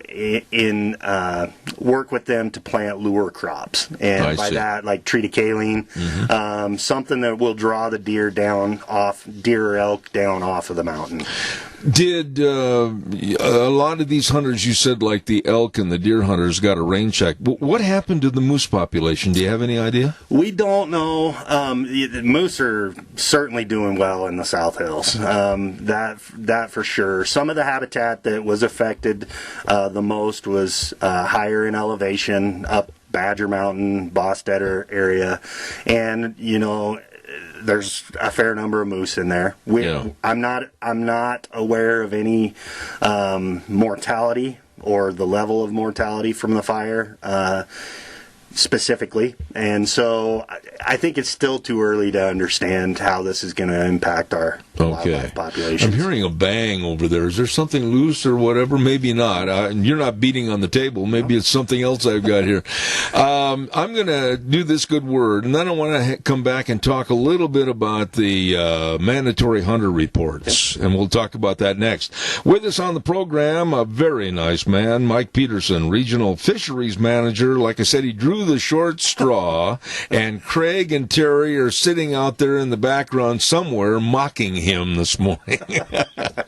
Hey, don't forget, Clark Kaufman asked for your vote to re-elect him as Idaho State Representative, District 25B. Even more, Clark wants you to get out and exercise your right to vote. Clark Kaufman has served Idaho well since 2012, serving you, serving all of Idaho. In order to logically keep our voices heard, Clark encourages you to vote yes on the constitutional amendment, changing the language to simply require the legislature to consist of 35 districts. Let's all do our part. Get out and vote. Paid for by the committee to re-elect Clark Kaufman for House 25B. Debbie Kaufman, Treasurer. Okay, so what about the hunters and the mandatory hunter report? Yeah, so that's a reminder at the end of your season to jump online or call into our office and submit your report. Basically, whether you did or did not harvest, that information is valuable for us. Now, when it's mandatory, one would have the assumption that if you don't, there is a fine or something? So, yes, it's called the mandatory hunt report. I see. However, we have not enforced, loss of opportunity the following year. However, this information is very, very important to us. Okay. It helps us with our management decisions. It helps us with developing new hunt opportunities. If we see an area that we have some issues with too many elk or deer, and we can look at what the harvest looks like over the last 5 or 6 years, and can it support additional opportunity? Well, now let's talk moose for a minute. Yep. You said the moose population is really doing well up in the South Hills. Yep. Will that constitute more permits available for next year? I'm not sure about next year, but potentially, if the population continues to expand, and we see more animals in a particular area or unit, then that opportunity will probably increase. Mike, let me ask you this question. I've been here over 50 years from Wisconsin. I came out here as a mere babe in the woods, and I didn't ever recall anybody talking about moose in the South Hills. Were they planted there, or did they come in on their own? They came in, to my knowledge, they came in on their own. Really? I grew up in the Magic Valley, and so you know what I'm talking about then. I do. There didn't used to be many moose down there. There certainly weren't any elk down there when I started bow hunting in the South Hills. And now, there's a lot more elk and moose. What kind of habitat, we'll take that call in just a minute, but what kind of habitat or environment really do moose look for? And why is the South Hills all of a sudden so conducive to having them come in, I wonder? I think part of it is, the habitat exists. There's a lot of riparian area. There's lots of streams. There's lots of water. I think for whatever reason, whether it was they were driven out of there when we first, came into the area and settled before we had much wildlife management. For whatever reason, they weren't there, and it took them a while to move back in. Now that they're there, they're thriving. They're thriving. Yep. Caller, good morning. You're on the air. Go ahead, please. Yeah, I was just curious, with those rain check tags that everybody's turning in and getting the rain check for next year, when we go in to put in for the draw now, are those guys automatically going to be taken off of the total amount, or is that going to be added to the other people that are going to put in for a draw? So that's a good question, and I think part of that's going to depend on the evaluation of the fire. I think the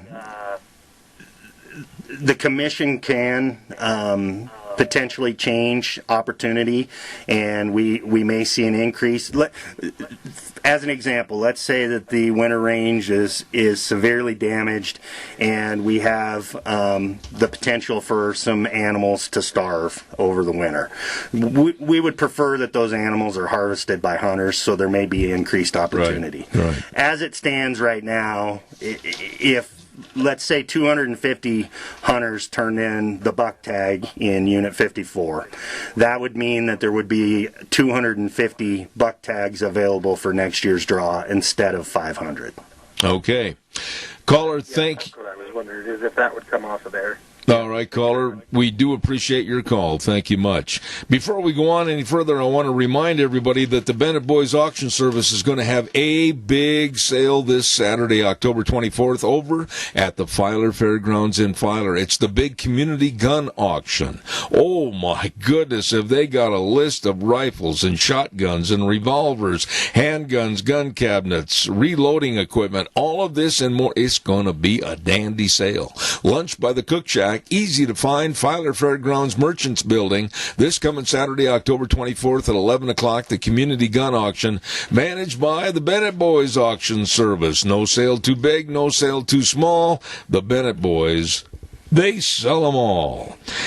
You know, your job just seems like it gets tougher and tougher when you have some of these natural disasters like a fire. It kind of throws a fly in the milk, doesn't it? It does. You know, we term it adaptive management. So when something like this happens, you may have to adjust some opportunity or provide additional opportunity, like I had mentioned.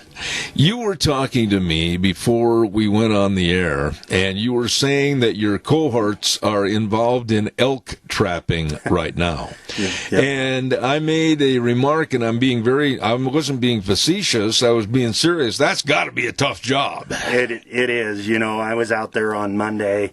We basically have a great big corral trap. We have a story about this on our website. I encourage you to look at the pictures of the trap on the website.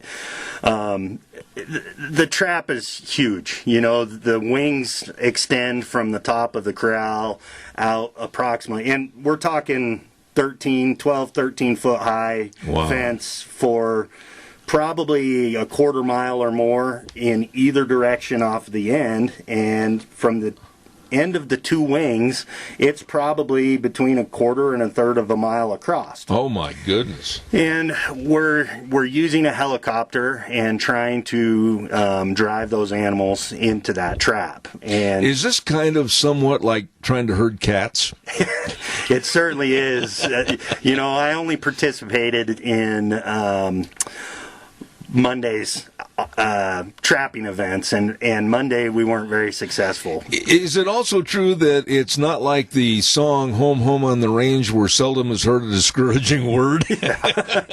It was pretty discouraging. You know, you'd see the helicopter would start out with roughly, 30 or 40 animals, and he's a mile away, and he's working the animals across the hill, and by the time he gets there, enough of them have cut back that you're only dealing with 5 to 7 animals at a time. So what are you talking about as far as ground people that are working and coordinating with the helicopter? Are there people like on four-wheelers or whatever? So at the end of the wings, we have guys hidden in the brush with motorbikes and four-wheelers, and their job is, once the helicopter gives them the okay, to go ahead and get behind the elk and continue to push them forward towards the trap. I see. As we discussed before, that doesn't work very well. I'll be the first to admit this is a very challenging, very difficult task. I think after yesterday's event, they've trapped 16 animals. I don't believe any bulls have been moved at all. That we're turning those back on the mountain as soon as we get there. For some reason, Mike, I've got a picture in my mind's eye of this great big bull elk sitting on the side of a hill, laying on the side of a hill, watching all this going, well, these humans are really dumb. It is definitely, it was a learning experience for me to be a part of it. You know, the logistics involved to put this together are just mind-boggling. This trap is enormous. But the logistics of the idea, though, is to get these elk trapped and move them out of this respective area because of the depredation, right? Correct. This is an area that is exclusively on private ground. The landowner isn't interested in letting hunters into into the area to harvest the animals, and we pay out depredation claims. I see. And this is a chronic problem area, and so we are hopeful that we can move up to, I believe it's 70 animals this fall and potentially another 30 animals next spring. Ooh. And remove some of that problem.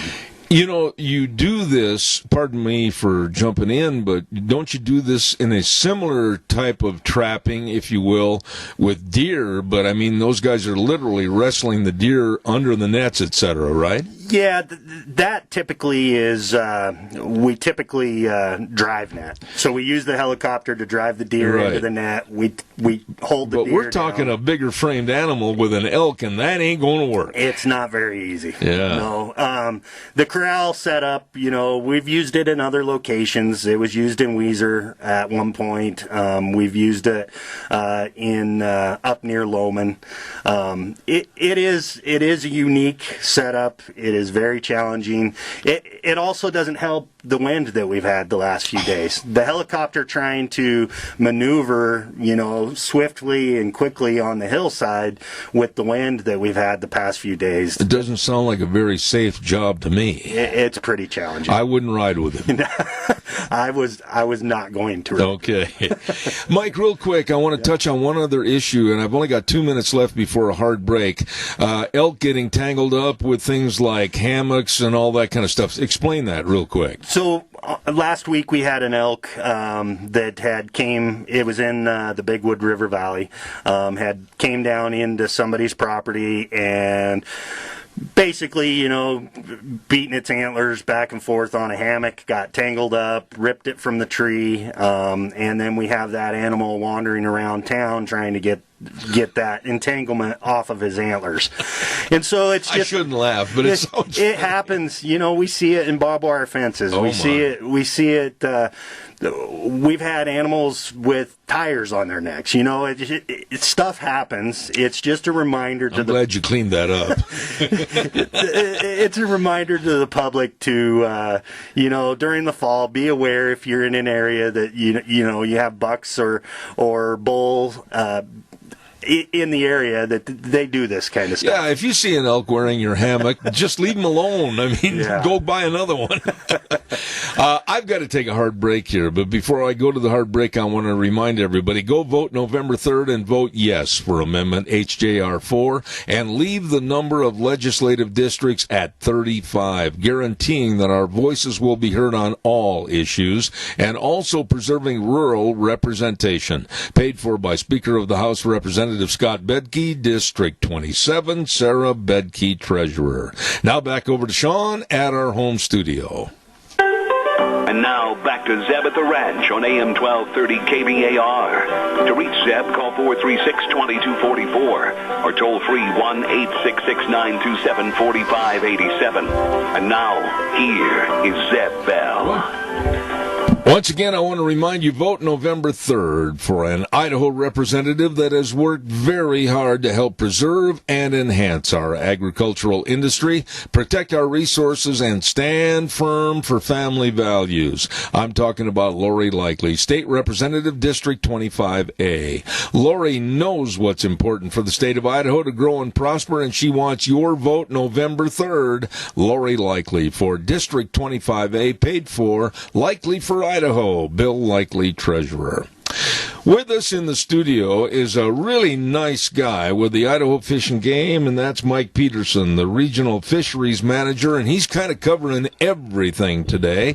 Let's talk a little bit about grouse. What's going on with the forest grouse? Right now we have decent populations of forest grouse, and that opportunity is ongoing. It started towards the 1st of September, and it runs through the end of the year, up to four grouse per day. South of us, we have some opportunity in the South Hills for forest grouse, and, from what I've seen out on hunting deer and that sort of thing, there's quite a few this year. It looks like production was good. What about, there's been so much said about the grouse and about the birds, if you will, in declining habitat. Evidently, it's not as bad as they said it was, or what's the story there? That depends on the species. I see. If you look at like pheasants in the area, it's been a long time since we've had good habitat for pheasants. And why is that? I mean, I don't want to point the finger at anyone or any industry, but since I moved out here in 1969, this used to be the place to go to hunt pheasants. Yeah, farming practices have changed. There's, predators are an issue, birds are an issue. More so than in the past? I would think so. The farming practices have probably been, without pointing a finger, we moved from corrugated irrigation to sprinkler irrigation. True. And so now you don't have ditches, and a lot of you used to burn a ditch bank in the spring, and it grew back fairly quick. That provided some nesting habitat.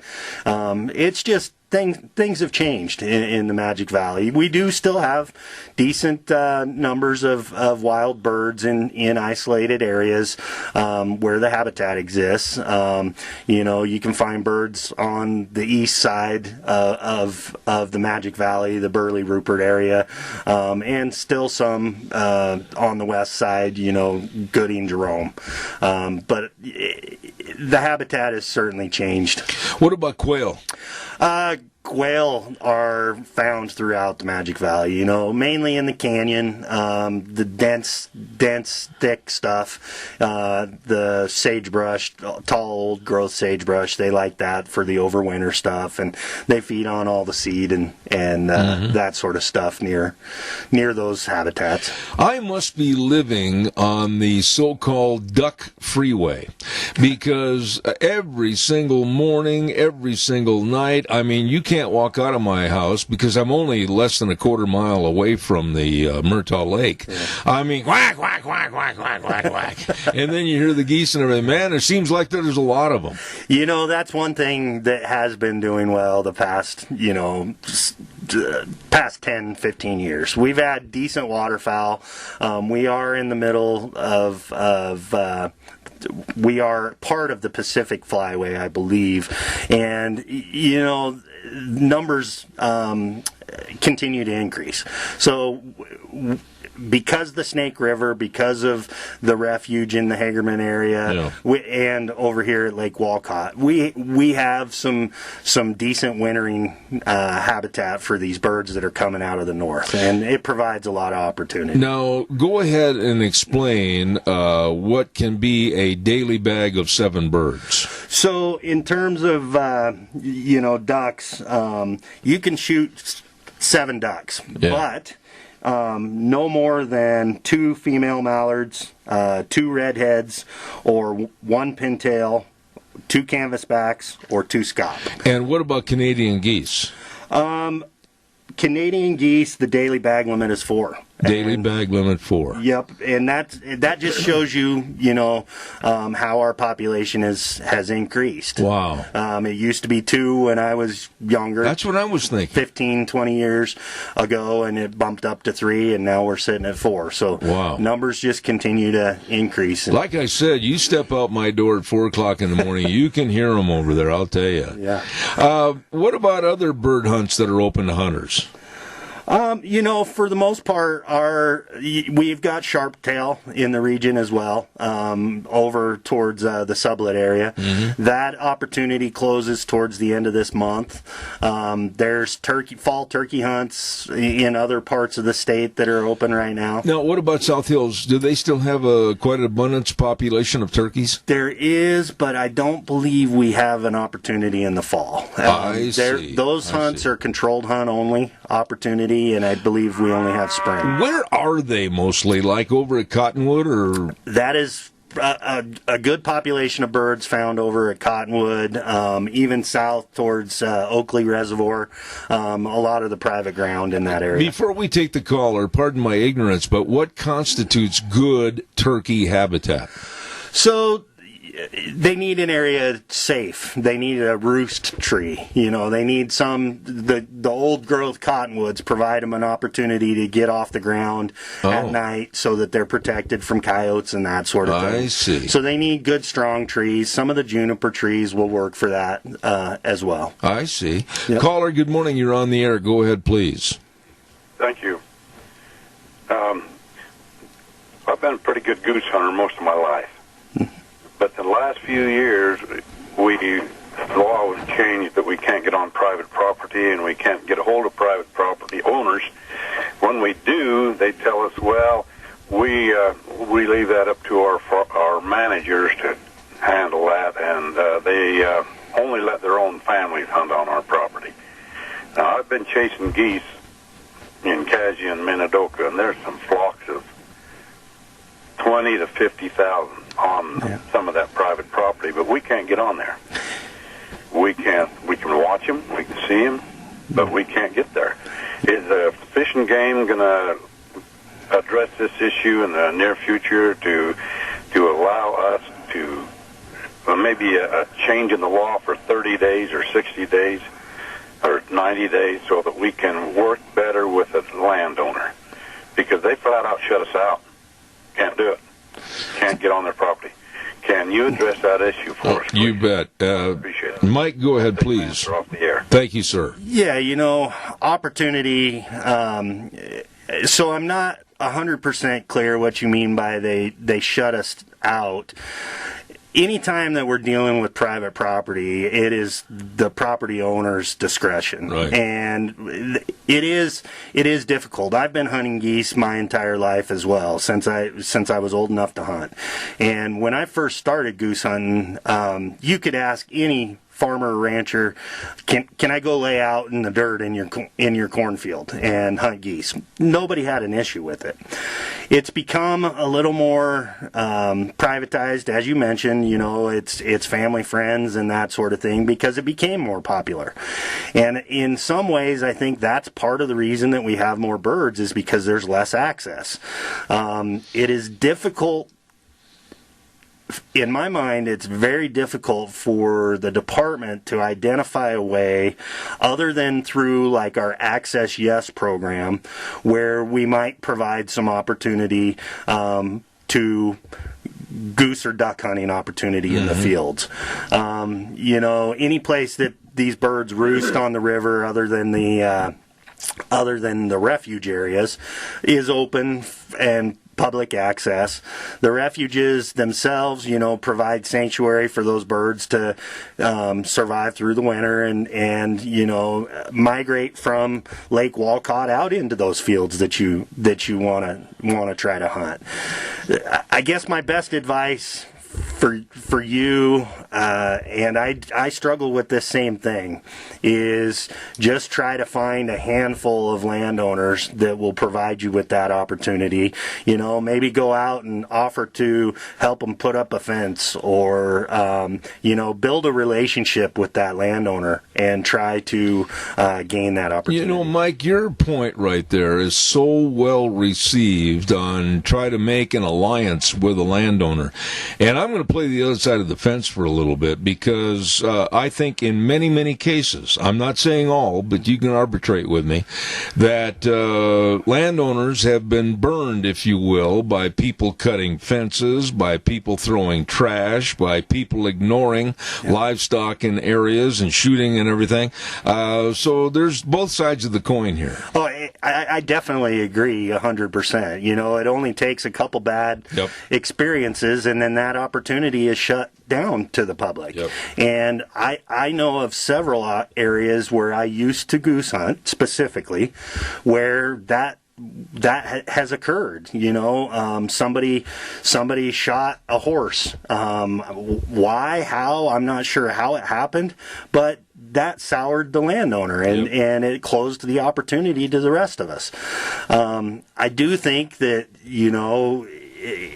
if you're familiar with the area and you go and you treat people with respect, and you shake a hand, and you express what your interests are, is there any way, I can potentially gain an opportunity here? Absolutely. If you have a conversation with most landowners, and you're not snooty about it, they're gonna have the conversation with you. Yeah. They may not allow it, and you walk away from that one. But at some level, I've had some success doing this, and it may take a day in the spring of putting up a fence or helping them move some rock or set some pipe or whatever it might be. But usually, if you build that relationship, you gain some opportunity. Absolutely. Very well stated. Very well stated. I've got to do a weather forecast, and then we'll be back with more with Mike Peterson with the Fish and Game.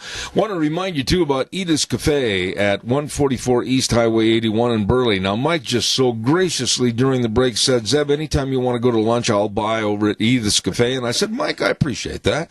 They're open Tuesday through Thursday, 11 to 8, Fridays and Saturdays, 11 to 9, and everything from burgers to steaks. It's absolutely delicious. And they do catering, too, and they've got a great big dining room. Oh, you're going to love the food. All the choices on the menu are absolutely delicious. Don't forget Edith's Cafe at 144 East Highway 81 in Burley, right across from the golf course. The number to call, 878-2248. Right now, let's take a look at our weather forecast, and there are going to be some changes in the weather over the next couple of days, and we're going to right now have our dear friend Gina come in with the weather after I tell you about Scarrow's Meats, 331 North Road, Jerome. Hello, Don Scarrow and the crew. Number to call, 324-7657. You can go to their website, scarrowsmeats.com. Delicious meats, and don't forget it's almost turkey time and ham time, and they've got all of it right there waiting for you at Scarrow's Meats in Jerome. We'll tell you more right after Gina has the weather. Winds are picking up for today, and it looks like we're going to get cold for the weekend. Here's a look at your weather forecast. Mostly sunny skies for today. We are expecting a breeze out of the west-southwest at about 20 miles an hour. Gusts as high as 30 miles an hour, so that's putting us in that wind advisory. Expecting a high of 61. Partly cloudy, low of 28 for this evening. Tomorrow, sunny skies, high of 45. Thursday, widespread frost in the evening hours, otherwise mostly clear skies with a low of 20. And as we fast forward to Saturday, slight chance of rain and or snow showers, high of 38 with an overnight low of 13. That's a look at your weather. 4-7 at the ranch. Brrr. Hey, that's your weather forecast. Brought to you by Scarrow's Meats. Don't forget they're located at 331 North Road, Jerome. Telephone number 324-7657. They are changing the way we eat, one delicious bite at a time. You know, when I think of cold weather, and I hate cold weather, and then the next topic to talk about is steelhead fishing. That's cold. Yeah. You know, the past few years have been relatively poor in terms of steelhead returns. And this year, we've kind of turned a corner. We have more fish headed to the state or already in the state to provide some opportunity than we've had since 2016. Why? I think ocean conditions have turned around a little bit better. We've had some good water years that help get the smolts to the ocean. I see. Survival has been better once they've gotten out there. And, the other thing to keep in mind this year is it appears that a lot of our fish are larger in size. So we have what we call A-run fish and B-run fish. An A-run fish is typically a one ocean fish. A B-run fish typically stays out for 2 years. This year, for whatever reason, maybe groceries were good in the ocean, the fish from that should have returned as A-run fish last year stayed out for an additional year, and we're seeing a larger number of B-run fish come into the state. Really? Yeah, so the fish, an average steelhead in most years is 26 inches for an A-run and probably 33 inches for a B-run. Don't the steelheads have to run kind of a gauntlet with the seals and everything else that predates against them? Yeah, I would not want to be a salmon or steelhead in the state of Idaho. You know, you have 8 dams that you need to navigate to get from Idaho to the ocean and then back, and we have sea lions that are also in the Columbia River, and then just surviving while you're out at sea for a couple years. Don't you think they get the memo that maybe it's not worth the trip? Some of them certainly don't migrate, but the large majority, you know, there's an advantage for them to go to the ocean, grow to a bigger size, then you produce more eggs, so that when you know, a female, when she goes out there, instead of staying in the river, she might produce 1,000 eggs. If she goes out, she can produce 3,000 to 4,000 eggs pretty easily. Really? Yeah, and so there's an advantage for them to go to the ocean to grow to a bigger size. I see. In terms of opportunity, the Clearwater River this year is going to be really good. And then right now, fish are starting to show up near salmon. There are fish already with tags in them that have been identified upriver of salmon. I've got a dumb question for you. Yep. Don't snicker at me. Without being caught, how do you know what kind of a surplus you're going to have? So the dams actually give us an opportunity to count fish. And so we know how many fish are coming through the dam because we have people that physically count the fish as they come through. Are you serious? I am. You've got people that are sitting there going 3, 4, 5, 6. Are you? Did they get paid for that? They get paid after for that. the first 2 hours. They'd go bananas, wouldn't they? It depends on how fast they're going through, but you know, at certain times of the year, it's fast and furious, and at other times, it's fairly slow. What do you pay these people? That is a federal program, and to be honest, I don't know what. And they honestly sit there and watch and count. Yep. That would drive me right into Blackfoot. So that's one way that we know. And we also have tags. So they're what we call PIT tags, passive integrated transponder tags. Oh, that's big language. And so what that means is when this fish swims over a piece of PVC with some equipment in it, it actually activates the tag and counts it. And so these pit tag arrays that we have in the river above salmon, that's how we know that there's fish, steelhead, already upriver of salmon. I've got a picture in my mind's eye of a guy that calls himself a professional fish counter, and he looks like a frazzled-haired Barney Fife. I can see that. You know, from what I do know, there's times when it's almost physically impossible to count the fish coming through the dam. Really? And we also have video so that they can go through and go frame by frame and count fish that way. Holy cow. By the way, there is a problem in this area that, to me, it seems more pronounced now than it maybe was 10, 15 years ago, and that's that harmful algae. Yeah. Why is that? Changes in our weather patterns. Whatever you know, we've had long dry summers. We've had these reservoirs have aged. You know, when they were first developed, some of these bacteria and stuff that are responsible for the harmful algal blooms some of these species weren't present in these reservoirs. It takes time, conditions change, you know, the habitat for these things change, right. And now it's more suitable. It's just like moose in the South Hills. There's lots of habitat out there. Our reservoirs in southern Idaho are prime habitat for these harmful algal blooms. And it is deadly. It can be, certainly. Yeah, you want to be careful. We still have some advisories in place. Salmon Falls Creek Reservoir is still in place. Thorn Creek Reservoir, Mormon Reservoir, and CJ Strike. Okay. Mike, real quick, CAP hotline, what does that mean? So if you witness a hunting or fishing violation, you can call our CAP hotline. The number is 1-800-632-5999. You can remain anonymous, and there are rewards available as well. You go back to that office, and I want you to look Terry and Craig right in the eye, and you tell them that we went through this list ad infinitum, and we got everything on, and they didn't think we could do it. I can do that. Okay.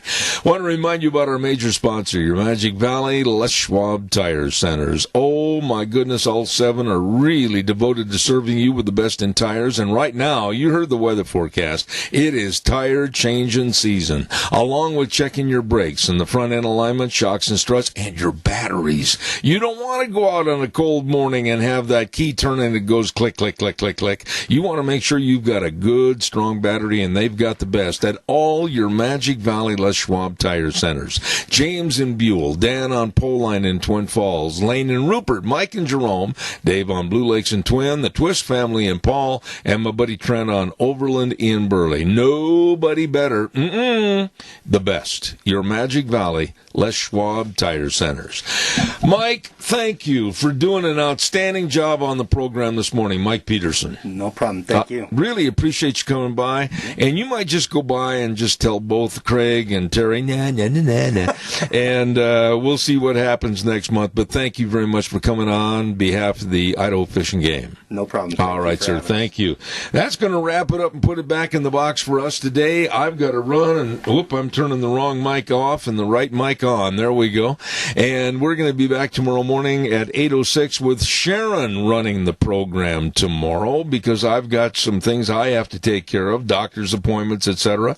And we'll be back on Monday. But we always end the program by saying the way things were are the way things ought to be. And the 4 words that mean the most to me: in God we trust. Take care, everybody. God bless.